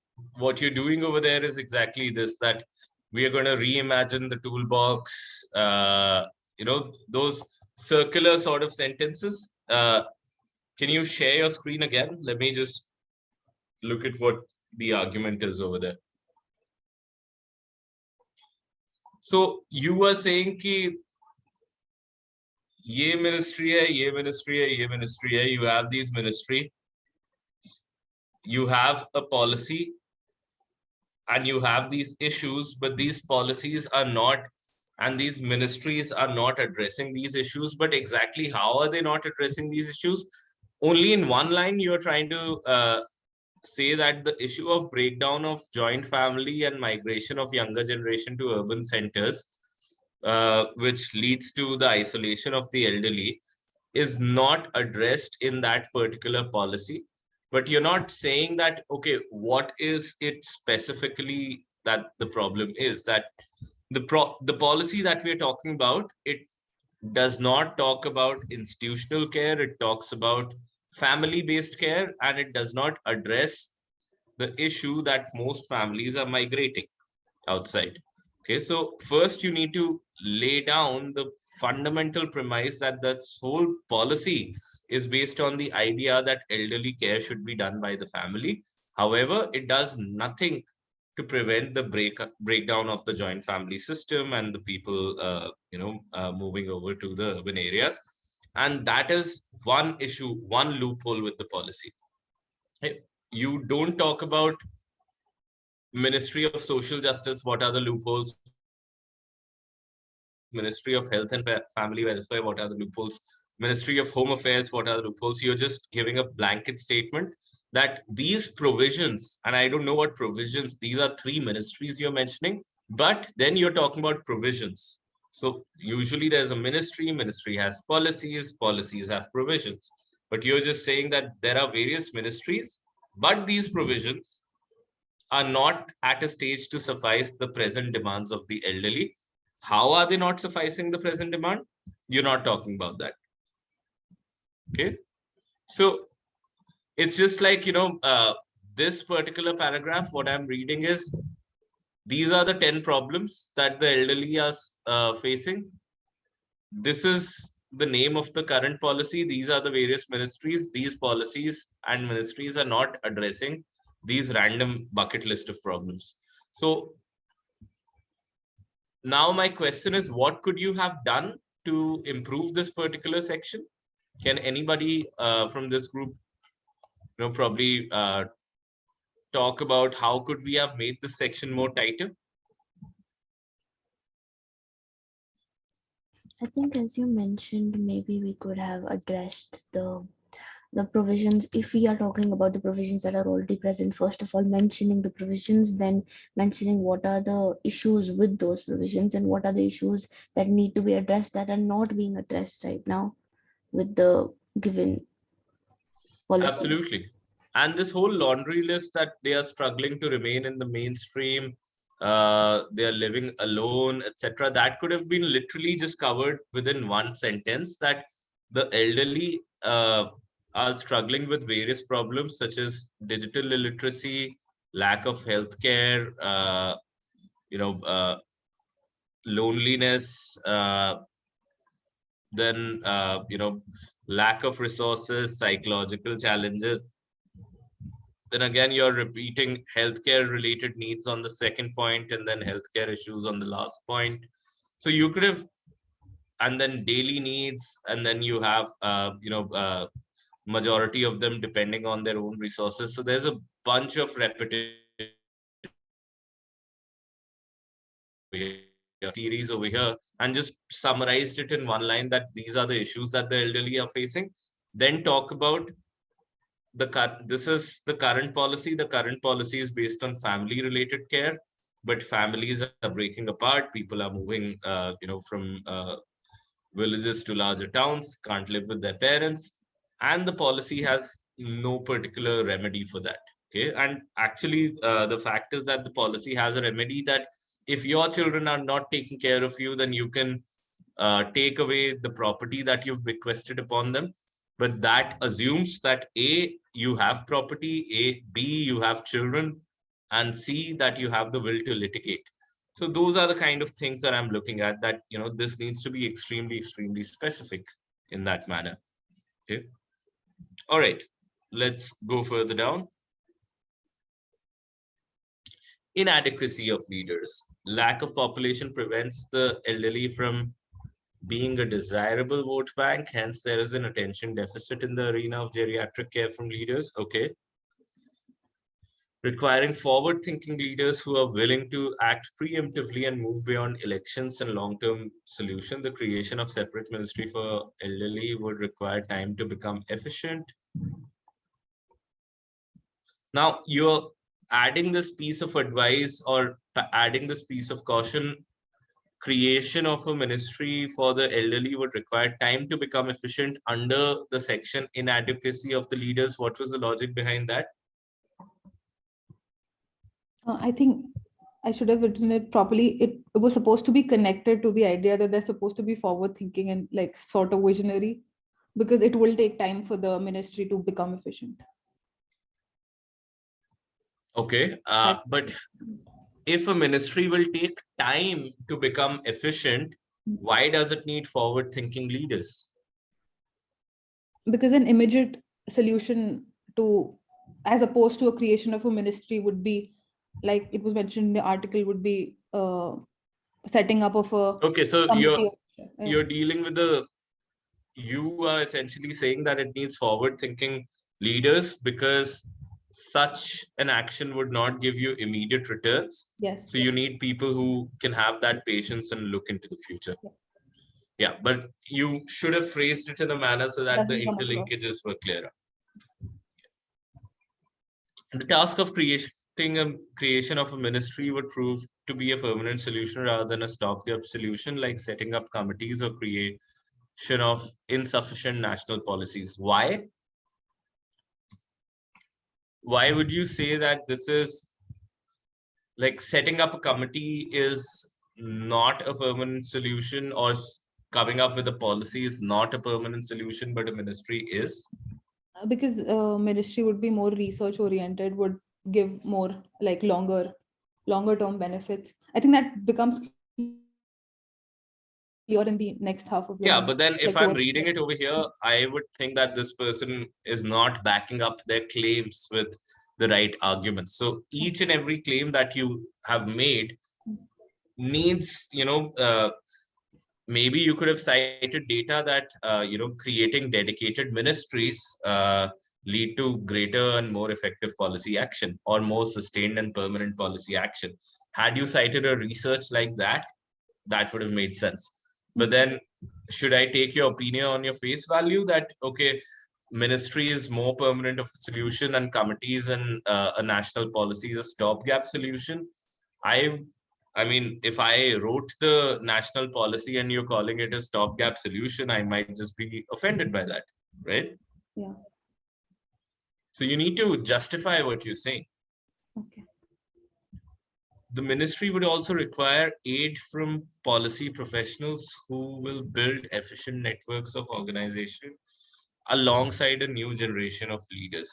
Okay, so again, this whole section, that inadequacy of leaders, what was the point behind, what was the idea behind this section? Anybody?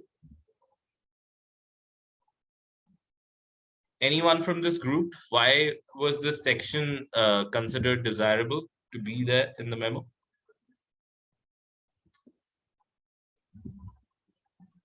I think the idea was that it would fall under the issues that are currently being faced. What do you mean? That there's something lacking in the geriatric health policy. So one of the reasons that we're facing all these problems because the leaders are not willing to probably work on it. In hindsight, it doesn't make sense to add it here because you're writing to the prime minister or the member. Okay, but let's assume that inadequacy of leaders is something that you want to keep over here. That right now we don't have adequate leadership. So now, if you look at each and every of these bullet points, if your claim is that we don't have adequacy in leadership, the first point is the reason why we don't have adequacy of leadership, that it is not a desirable vote bank because it's small. Number two is, the first is, why do we not have leaders? The second point is talking about, why we require forward-thinking leaders. The third point is talking about something else, that, this would be a stopgap. This is a stopgap versus a permanent solution. It has nothing to do with inadequacy of leaders, the third point that you have.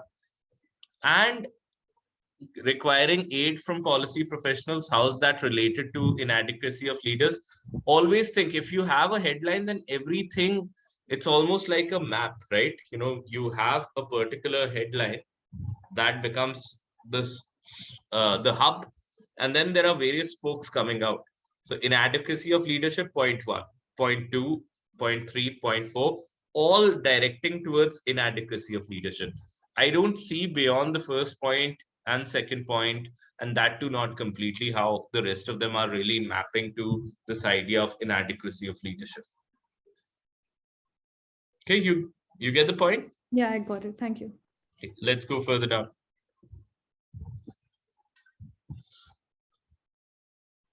Owing to the difficulties inherent in the current national policies, and I'm still failing to figure out, except for one difficulty that you've pointed out, that people are migrating, and what are the other difficulties in the current national policy?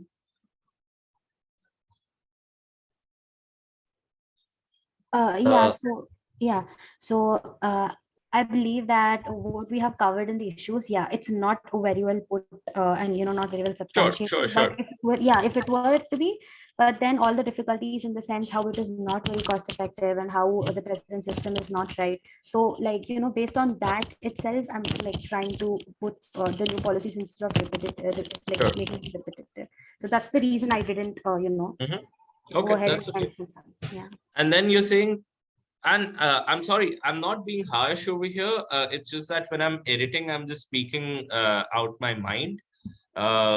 But the reason why I'm telling you these nitty-gritties, which might just seem overtly nitpicking right now, is that that's how an editor would look at an article where they are questioning each and everything that you've written over there. All right. Okay. So you're saying now the government should pursue a long-term solution that will inevitably include institutional geriatric care. Now, why inevitably include institutional geriatric care? On what basis are you saying that it is inevitable? There are various models. You could continue with the family geriatric care if you could control, the separation or the breakdown of the family structure. And if not, then you should say that it is inevitable because of reasons XYZ. Number one is we can't, have the family structure intact in our country. But I don't know if you know that Singapore and some of these other countries, they don't have institutional, they don't have family care, they have a hybrid model as well. So institutional being inevitable is really too much of a claim. Just give me a second, guys. There's somebody at the door that I need to get. We'll close it in the next 15 minutes, the whole of it, all three.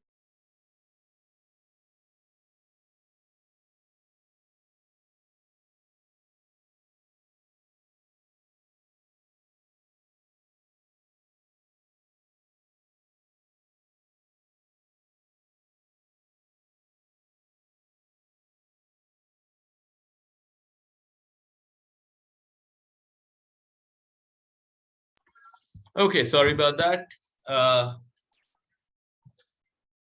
So after establishing a robust network of public health infrastructure, the attention should shift to developing human resource capability through specialized education and training. And again, you're just suggesting me that without giving me any reason that why should this be the order? Why should I first set up public health infrastructure? Then I should develop human resource capability through specialized education and training. I mean, there's no reason for that. And also extremely long sentences overall. If I am reading it while walking, I'll just see so many dense paragraphs that I'll be like, no, I just can't make sense of. And so many long sentences, I'll be like, no, not reading it, not doing anything about it. Include research, pathological causes of aging, mechanisms to promote healthy and active aging, blah, blah, blah. While we rely on the domiciliary mode of care for the elderly, we lack scientific models of care. So now it's just turned into a complaining sort of a rant that, you know, we don't have this, we don't have that, and we should have this, we should have that. And this is very typical in the writing that I see, that we are just simply giving gyan without giving any rationale for it. Okay, we're saying that, you know, we should pursue cost-effective, viable models of geriatric care, but tell me how. I mean, everybody knows that we should pursue cost-effective measures. Tell me we should do A, B, C to make it more cost-effective. And why cost-effective is the most important thing that we should be talking about over here. It enables greater emphasis on R&D. So some of the good articles I've read on this, or some of the good memos I've received on this, because I give this as part of my class, they'd also highlight that, you know, ministries typically, you know, have a more focused approach towards implementing policies. Unfortunately, in India, there's no correlation between research and development in a particular area and having a ministry for that. Okay, so your claim over there that this enables for high emphasis on inherent issues, the R&D has to be undertaken. Again, A, it's a passive sentence again, and B, you know, it's just factually incorrect. Okay, let's move to the challenges. Can we go further down?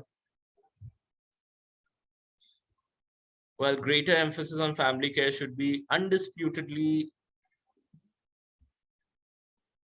would undisputedly aid the cause of well-being of the elderly. Long-term solution would entail the setting up of institutions solely dedicated to geriatrics. Setting up of institutions. I thought we were talking about ministry. Institutions could mean a hospital, institutions could mean an elderly care center. However, with a country of the size and population of ours, inherently come hurdles and financial constraints, and it makes it a very long sentence. Focus on retirement plans for the elderly, which may lead to difficulty in the timely setting up of the institution of these institutions. Beside a lack of familiarity amongst the elderly about the ins and outs of medical provisions. Okay, this is a whole essay, guys. Again, I am not saying this to criticize you. I think this is still, you've gotten a lot of good data. Like, there's a lot of strands of thinking, but I don't think that it's organized very well. I think some specific feedback to this is shorter sentences. You know, this is turning into an essay. Then set up an agenda that these are our issues. This is how we address these issues. Okay. These are the various alternatives. This is how we do a cost and benefit analysis of these alternatives. And therefore, we set up a ministry. It's that simple. Does that make sense? Does it add value, or is it more like, you know, just me nitpicking everything and not being able to communicate a theme? No, not at all, sir. I think it is like a very good feedback, because we need to understand where we are going wrong. Because I also feel that, you know, we didn't have a proper basic understanding of what the national policy says in order to pick out the issues, and also, you know, that's okay. We understood that, yeah. So, and also all the policy, as you mentioned, we need to substantiate things before we just go on and claim. So yeah, that will remember. Thank you so much. Thank you so much, Bhuvna. Let's move on to the next one, please.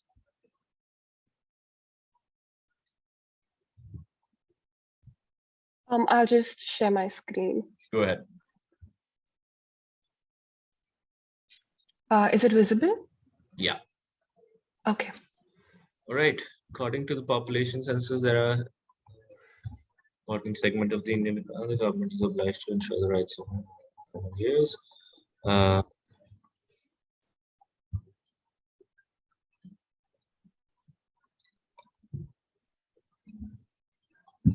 Okay, you could have added over here that therefore, two things. Therefore, we are recommending. So right in the first paragraph, just say what this memo is about. So therefore, we are recommending the setting up of a dedicated ministry for the elderly. You could have also written in addition that, in the beginning, that there are nearly 104 million elderly persons in India, and this number is going to increase in a manner that 20% of the national population will be elderly by 2050. Okay. I think just those 2 points, otherwise it's a good introduction. Let's come further down. Okay. Insufficiency of existing schemes without a separate ministry for the elderly. National policy on older person envisage state support to ensure financial and food security, health, shelter, and other needs of persons, equitable protection against abuse and exploitation, availability of. When it comes to efficiency and actual implementation of this policy, it hasn't been proven to be of much use to the beneficiary of the policy. How do we know that? Do you have research that this has not been proven to be of much use to the beneficiaries? I would have liked to see a source over there. Lack of efforts in establishing a ministry exclusively for regulating and upholding the rights of the elderly on behalf of the government has failed the purpose of this. And of this, what do you mean by this? So again, sometimes we use these words assuming that, and probably in legal language that happens, that you assume what you said in the previous sentence is fresh in the mind of the reader, but that's not really true. When, again, you're literally reading with really low attention. You're literally holding the paper in your hand and walking from one meeting to the other. So I'll be like, okay, when you're saying when it comes to efficiency, actual implementation, it hasn't been of much use. I want to see the source, and then I'll be like, okay, efforts of establishing ministry exclusively for upholding the rights of the elderly on behalf of the government has failed the purpose of this. I don't know what's this, and many other policies so far enacted. Okay, then maybe you're talking about the policy. All right. How has it failed? I need to understand. Okay, implementation. As discussed previously, foreplanning is crucial to mitigate the floodgate of problems that is likely to arise should a ministry not be created. I think this is, again, a sentence which is very, consulting types, that, we are going to reimagine the toolkit and, give you this whole, toolbox of solutions. Saying, as discussed previously, foreplanning is crucial. Where have you discussed that foreplanning is crucial over here, Gauri? You'll have to unmute yourself. Yeah. No, I raised my hand by accident. Okay. So,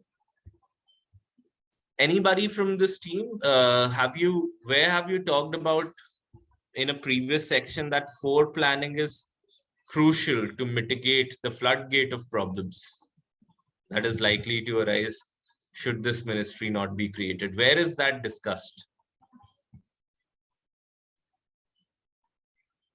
If it isn't, you can just let me know. Actually, we had created the whole document, but like at the end moment, just before the breakout session ended, our whole document disappeared. So we just put together what was left of whatever we had. So I think I'm so a lot sorry. of points have been lost in between. I'm so sorry for that. No. I can understand. Okay, that's bad. Yeah. Okay. The ministry needs to be created. Again, passive sentence, guys. The ministry needs to be created. What would you rather phrase it as? The creation of the ministry. Or The you could, government need to create a ministry, a separate the ministry government for the needs to other. create a ministry in collaboration with the private sector. A number of key points that suggest such implementations. यार एक तो ये lawyer वाली language बड़ी confusing होती है. Like, as discussed previously, as referred over there, and let's create such implementations which are, we need to state things right there and there. Such implementations are, the ministry needs to be created in collaboration with the private sector, not only to boost revenues of the country at a time when the generating sector would be minimal. What do you mean by this? When the generating sector would be minimal? Mr. Chaturvedi, sorry, this was a part that I helped in creating. I think there was edits made to this. This was a last minute draft that we had. But this is basically to sort of explain that when we transition it to a period where a good population would be elderly, the laboring force would either be mechanical, or they will be you bring them in from other countries or something like that. So to still aid in, say, something like a Make in India, or to bring revenues without dipping into the funds, without causing expenditure, if we already plan it appropriately by investing in private sector by means of technology and such, that will be sort of a very cushioned way of managing the whole situation. That was what was meant of this statement, but I'm sure that thanks for that explanation there, Lakshmi. But again, as you already noticed, that you, even while explaining verbally, took a very long-winded way of conveying the point. So do you want to just verbally summarize that into a much shorter sentence of what you're trying to say over here? Right. I could say something like the ministry needs to be created in collaboration with the private sector to boost revenues of country later on. Later on? In a period of 10 years, 10 to 20 years, to be more specific. Or the ministry needs to be created in collaboration with the private sector to allow artificial intelligence and technology to manage the revenues of the country. Or is that still long enough? No, I think that's not long, but then it needs to be substantiated that, okay, you want to create a ministry along with the private sector to boost the revenue of the country. How will that happen? I mean, I'm just a little hazy on how will we boost the revenue if we are how do we create any ministry in collaboration with the private sector? Right. Because ministry by definition is a government enterprise. Maybe Yeah. It's a little too idealistic over here then. Okay, no, but I appreciate the attempt. I appreciate the logic behind that okay, if you bring in the private sector, then it might just stimulate some sort of a growth that aids the elderly eventually. Okay, sanction research studies and startup that work towards making this transition easier. What is the transition that we are talking about? Anyone? It's basically from the transferring the work and the data from the existing ministry to the new ministry that is, if it's going to be created. Yeah, but you never referenced the transition anywhere earlier, right? You never referenced that the problem that we are dealing with, one of the parts of the problem is also the transition of the work from the existing ministry to a new ministry. That problem was never highlighted. Okay. Yes. Its ideation and legal framework should be taken up in the Niti Aayog goals as well as manifestos in coming 5 to 10 years to allow an additional 10 years, okay, to regulate and understand the shortcomings of the program. What program? That are very specific to Indian society. I'm extremely confused as to what you're trying to say in this sentence.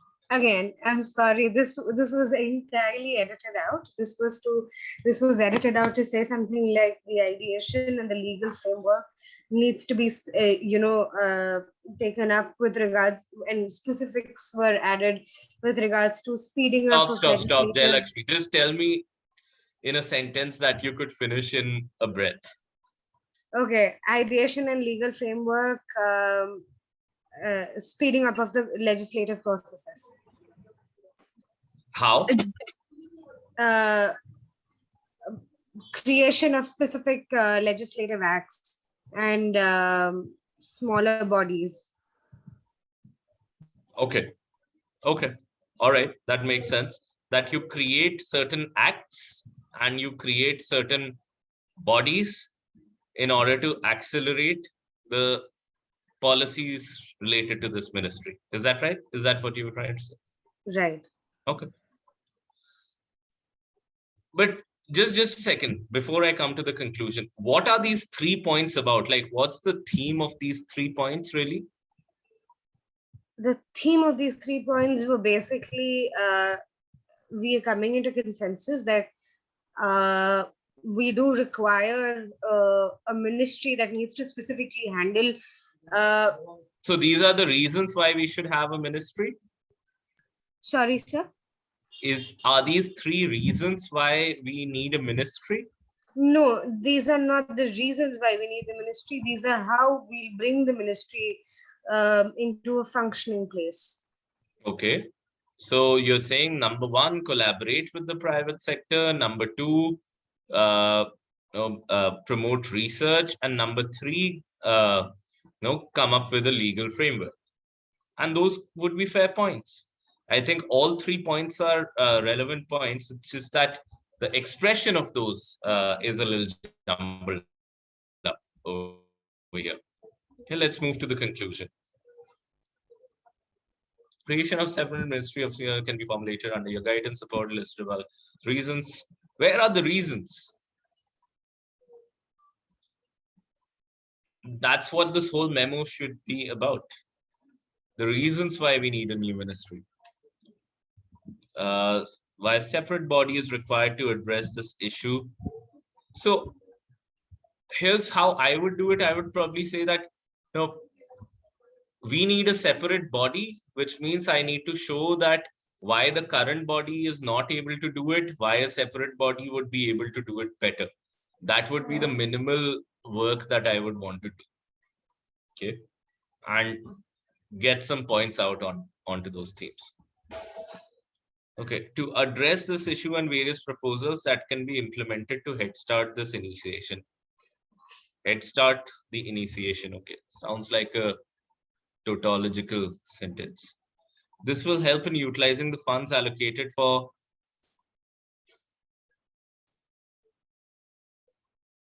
listed above are the various reasons why a separate body is required to address this issue. Okay, creation of a ministry is the issue, and the various proposals that can be implemented to head start this initiation. I'm assuming initiation of the ministry. This will help in utilizing the funds allocated for the welfare of the. There's a lot of this, guys. I mean, we are referencing things without naming them. For the welfare of the elderly in a more judicious and effective manner, providing them relief.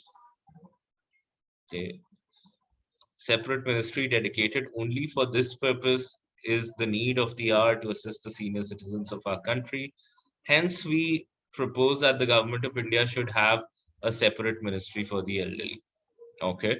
Now, the only challenge, I think, in terms of formatting, and I think in terms of,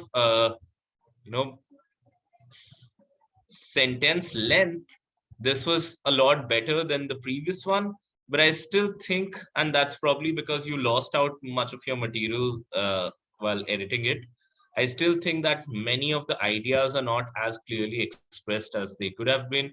I think again, there's this tendency that I'm noticing in the previous group and this group as well, that we are referencing things without naming them. There's a lot of this and as referenced above, listed above, etc., which probably, you know, is more of a legal sort of a training that you have, but in policy you need to, you know, be specific and be very clear and upfront on what you're saying.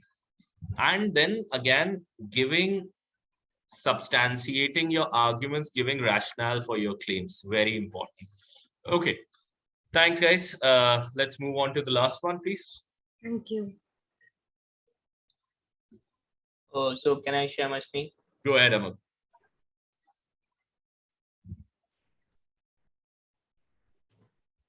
Is it visible? Yep.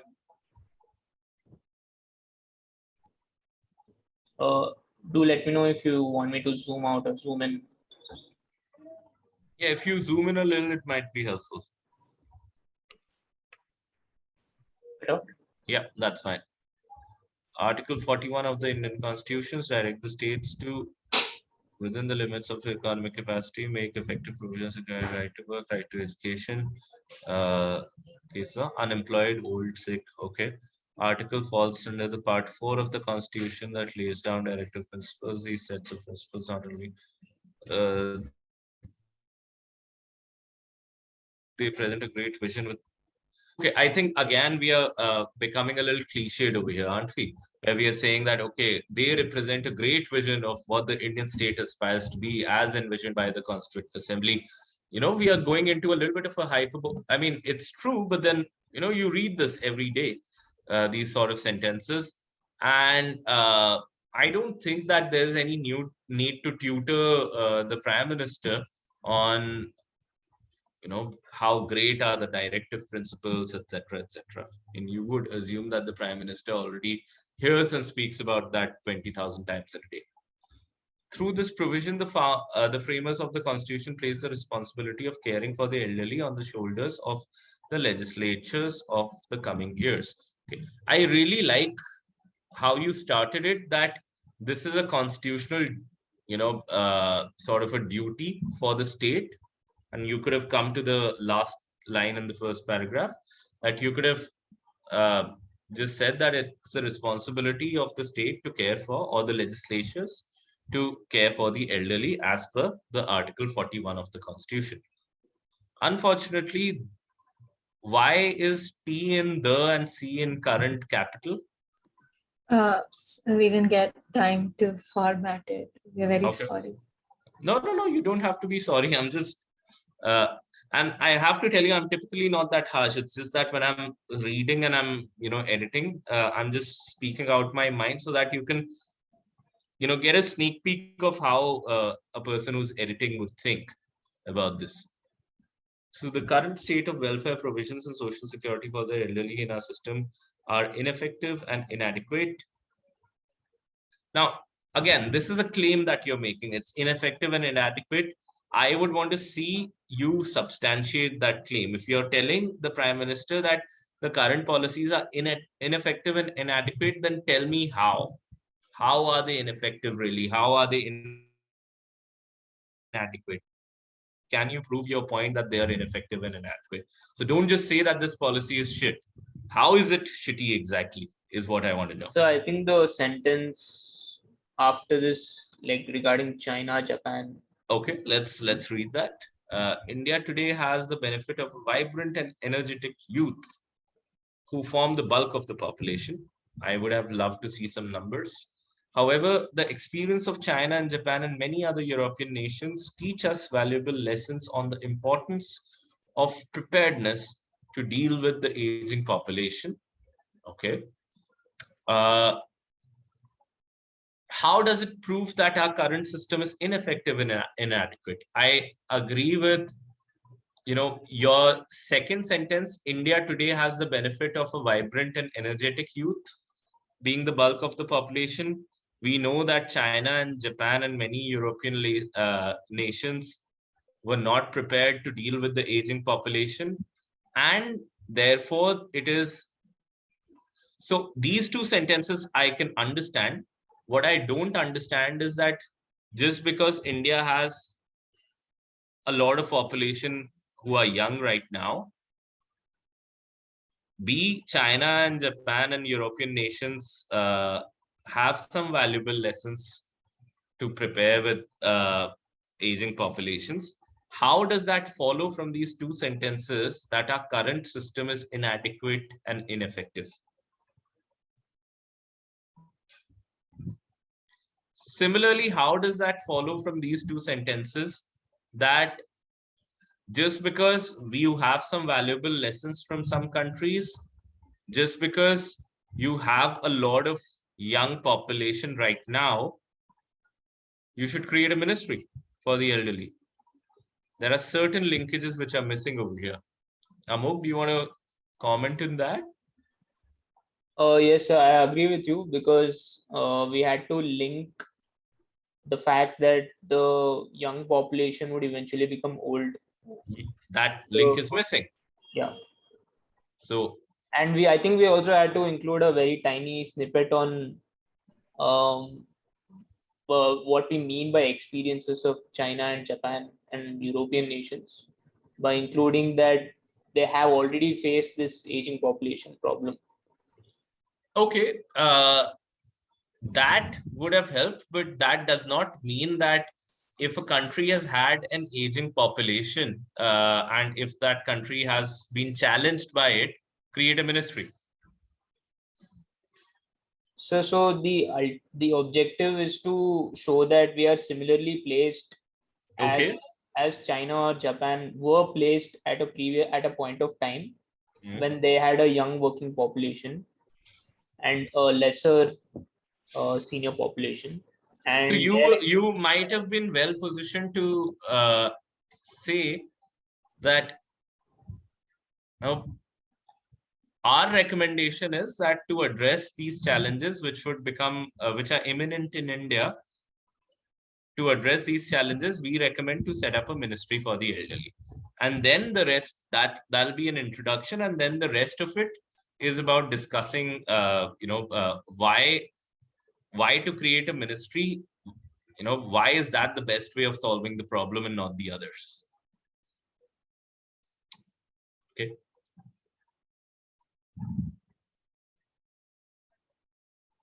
So again, this social implications, what you're talking about over here, this is, again,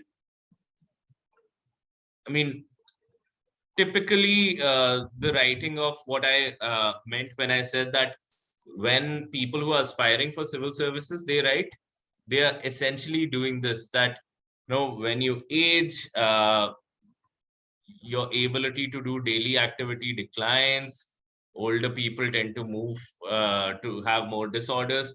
Do you think that the prime minister of the country does not know these obvious facts? That was my mistake. I'm sorry. No, that's okay. You don't have to be sorry or anything. I'm just saying that you need to think about these things, that this is just talking about generalities, which, I mean, you have 2 pages in which you have to convince the prime minister to come up with a whole fucking ministry for this country. Okay, so we don't have the time for or the luxury of space to talk about, okay, when you get old, you catch cough. When you get old, your bones become weak. We all know that. I thought it would like serve as an intro. No, we've had an intro already. Let's not, overstretch the intro. Yes, sir. And that too, these become extremely, extremely general points. Changes that accompany aging are more than just changes in health. Social issues influence an older person's risk and experience of illness. Okay, let's come further down. Some of the common issues are due to changes, demographic modernization of traditional families, gradually moving towards modern nuclear families, values and perception of elderly is changing fast. Financial status, and then Just go a little up, please. Move further up. So all of these are social implications. 1, 2, 3, come further down. 5, financial status. And then 7, you're saying to overcome the implications of the new ministry can provide paid work opportunities. Now, 7 is also a social implication? No, sir. It is like a conclusion sort of what I have written before. Then why is it a 7th point? Because 7th point, I would be like, this is the 7th social implication you're talking about. It was an editing mistake. I'm sorry. No, don't say you're sorry, because that's okay. I mean, I'm just giving you some feedback over here. Values and perception are changing fast. Issues related to aging are low priority areas. To overcome the social implications, the new ministry can provide paid work opportunities that contribute not only to material well-being, but also to psychological well-being through social interactions, opportunities for personal and professional growth. Okay, so that's your claim, that the ministry can provide paid work opportunities. So essentially, where are you saying that ministry is the best way to do it? And you're essentially saying that if there is a ministry, these are the things that the ministry can do. But you're not arguing that can the same things be done by other mechanisms, such as the private sector, such as by empowering the current department within the larger ministry. Can that be done equally well, or can that be done in a better manner? Why do we need a ministry is what you need to argue. But also to psychological well-being through interactions and opportunities for personal and professional growth. And I don't know how ministry will provide these opportunities for personal and professional growth and interactions, etc. Okay, let's come further down.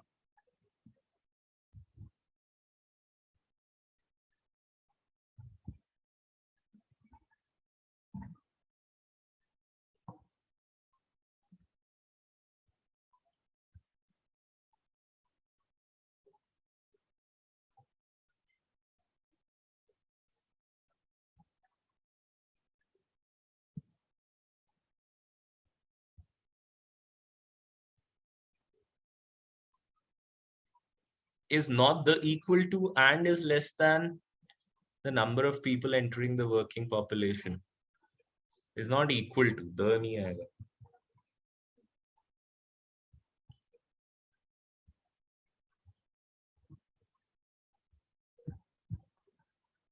So this is an important point that you're saying, and I would have moved it up, that I would have moved it exactly in the section where you're talking about the demographic problems. And when you're talking about, first you're convincing that this is an issue which is worth looking into, and this part that it has financial implications shows that this is a issue which is worth caring about, and I would have moved it to the top. And it's a great point that you're making over here. So whoever has written that, good job. I contributed. Good one. Shall I move further down? Just give me a second. Dedicated ministry for the elderly would allow coordinated efforts along with the finance ministry. And brilliant point. These are the kind of points I'm looking at. Why a dedicated ministry and not just what's the status quo right now? And you're saying that it would allow coordinated efforts with the finance ministry and Ministry of Economic Affairs. Sounds good. Okay, let's go further down.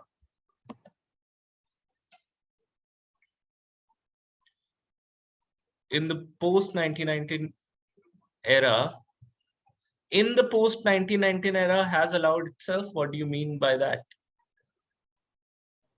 Basically post-liberalization. Okay, India has allowed itself to be absorbed into the globalization bubble. Okay, this has resulted, I still think that this has some flavors of a passive sentence that India has allowed itself, as if India is one person who has allowed itself into the globalization bubble, which is again a jargonish sort of a term, bubble. This, because bubble essentially in financial terms, it means that something that goes up and then it pops up. And globalization is a very different concept. Financial bubbles are there. Globalization bubbles, I don't know if there's anything like that. This has resulted in work opportunities for the youth population in locations other than their hometowns. Consequently, this has impacted the stability of the family unit in terms of geographical location, as many people move out of their homes looking to pursue such opportunities. This has financial implications for the elderly. The government policy based on empirical data is important here because it should address. A ministry for the elderly would be in a position to make a concern. Brilliant. Again, this is how it should be. This is the problem. And this is how a dedicated ministry can solve this problem very well. So good job again. Go further down. Healthcare service. Increased number of senior citizen application accommodating and adequate medical support and equipment, regulating the healthcare costs. The responsibility is not only to formulate policies, supervise logistics of healthcare services. Okay, I think just these 3 points would have been quite sufficient as the core of your, and you should have just brought them up. Recommendations. United Nations projects that by 2020 population will have doubled the creation of required distribution of resources. Implementation with features.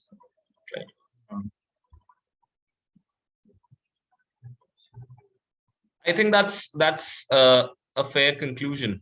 So I think the latter part of your memo was quite strong. Initially, in the earlier part, I thought that again we were seeing, claims without justifications, but then I think the latter bit saved the day for you guys. So good job with that. Good job, guys. So in the time that we had, we just divided Fair the enough. meetings among us, but sit and edit it together later on. So since I have mentioned in social implication, last point was the financial status. So I thought the next point was financial implication. So I thought social implication should be the first because the last point was about financial status. That's why. Yeah, sure. But even within that, you're just talking about 1, 2, 3, 4 are social implications. Then your point number 7 is something else. It's like a conclusion paragraph. Right? And even there, see, there are 2 challenges with this particular section. Number 1 is that I'm just coming up with a laundry list without making it meaningful. I'm saying, ये problem हो जाता है, वो problem हो जाता है. There are, there's a change in demographic status, socio-economic status, etc., etc. And then my question is, so what? Okay, that happens. So ministry bana de. Like, should I just create a ministry because these are the problems? You have to show me why a ministry is a good response in tackling these problems, which I see in the latter half, which I don't see in this half. Does that make sense? So that's issue number 1. And issue number 2 is that your point number 7 and point number 8, they are not social implications. They are sort of conclusion of that particular section. That to overcome the social implications, actually it should have been to address these social implications. You are not overcoming the implications, you are addressing it. Okay? To address these social implications, the new ministry, you need a new ministry. Again, you're talking about, so A, yes, 7 nahi hoga. This will not be 7. This would be, outside of this, maybe as a non-numbered paragraph. And even there, you're just talking about the ministry can do this, that, and the other. You're not saying why a ministry is the right way to address XYZ social implications and not something else. Does that make sense, Jyoti? I get it, sir. I understand it now. Perfect. All right. Thanks a lot, guys. I hope this workshop has been useful for you. This is just barely scratching the surface. Typically, in our fellowship, when we do this, we do have a whole series of what we call a policy writing and communication lab. And we edit, we write over and over and over again. And that's how you improve, really, because this is a practice-oriented sort of a discipline, writing. But I hope this was useful. This is our fellowship page. Should you want to visit, you can apply to the fellowship program over here. It's called GPODS.org. And as you see, we have all of these judges, members of parliaments, folks from the United Nations, assistant secretary generals, various ambassadors of different countries, people from UNFCCC. So a lot of interesting people, including business persons, people from NATO, etc., and faculty members from Harvard, Cornell, Stanford, talking about these three things: diplomacy, public policy, and sustainability. That's why we call it GPODS, Global Policy, Diplomacy, and Sustainability Fellowship. And I encourage you to apply. In addition to these workshops, you have 3 courses which are 20-hour long on comparative public administration, international political economy and diplomacy, and global commons. So one in sustainability, one in policy, one in diplomacy. And then you have all of these mentorship sessions, and then you have all of these workshops that we do. And plus, we also give you the opportunity to speak at various fora, such as UN Habitat, such as New York Climate Week. So, and we also, publish a capstone project that you write at the end of the fellowship. And we try to get you published in various newspapers, magazines, etc. So if you're interested in public policy, sustainability, or diplomacy, this is the place to be. And our application deadline, the first one is 15th of April. The second one is 15th of May. You have a higher chance of getting in if you're applying in the first deadline. I look forward to engaging with you and seeing some of your applications, and just in general, being in touch. I can drop maybe my LinkedIn over here. I'm most accessible and available over there if you want to reach out further. There you go.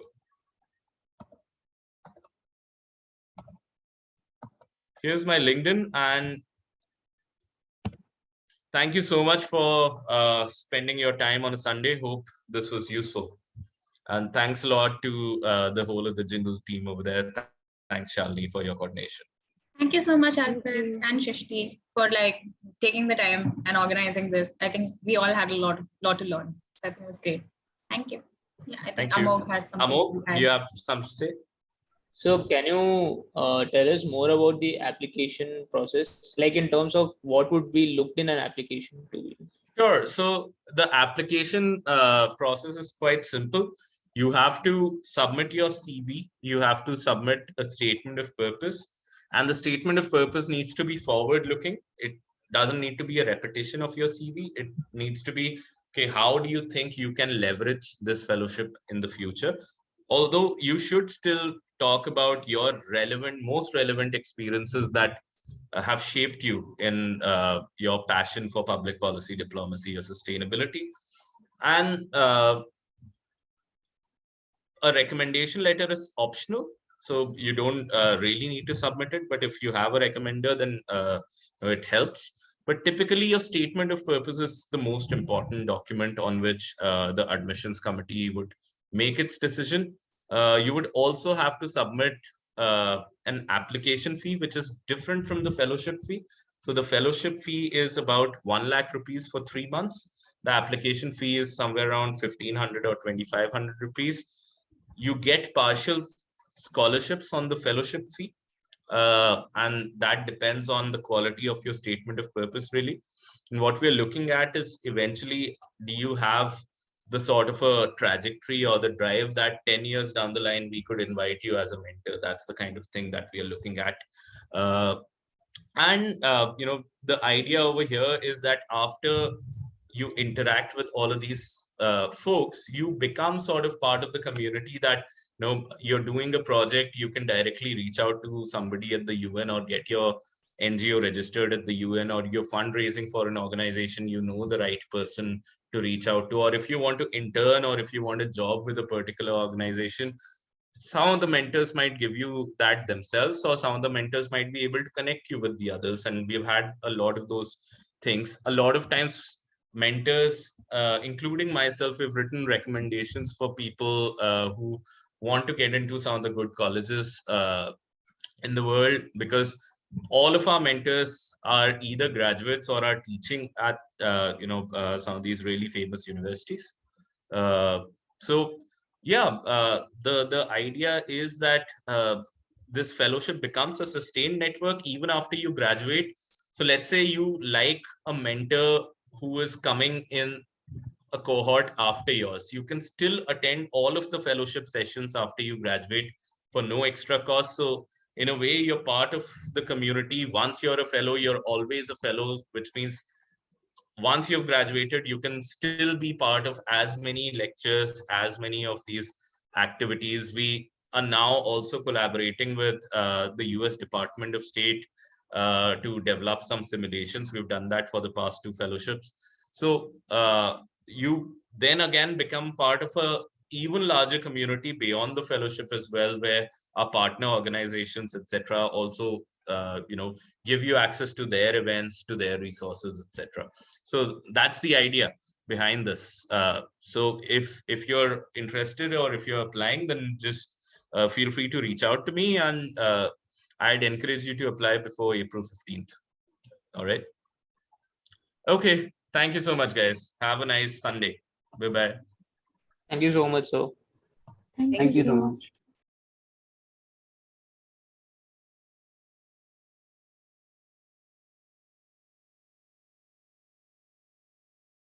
Thank you, Shalini. Thank you so much to your entire team for really facilitating this.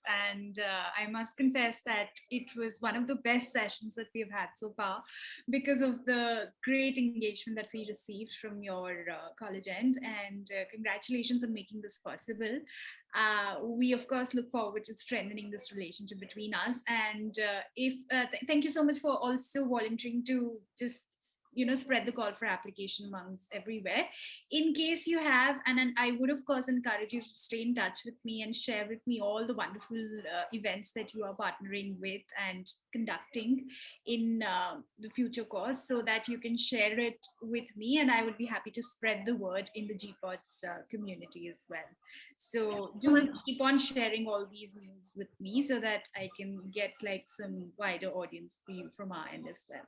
Okay. Yeah, definitely. Thank you so much, Shrishti. Thank you. I look forward to speaking with you again, so that you could just send me a list of all the people who have attended the workshop today, and then we can send in the certificates and the receipt as well, which we can then go ahead with. Okay.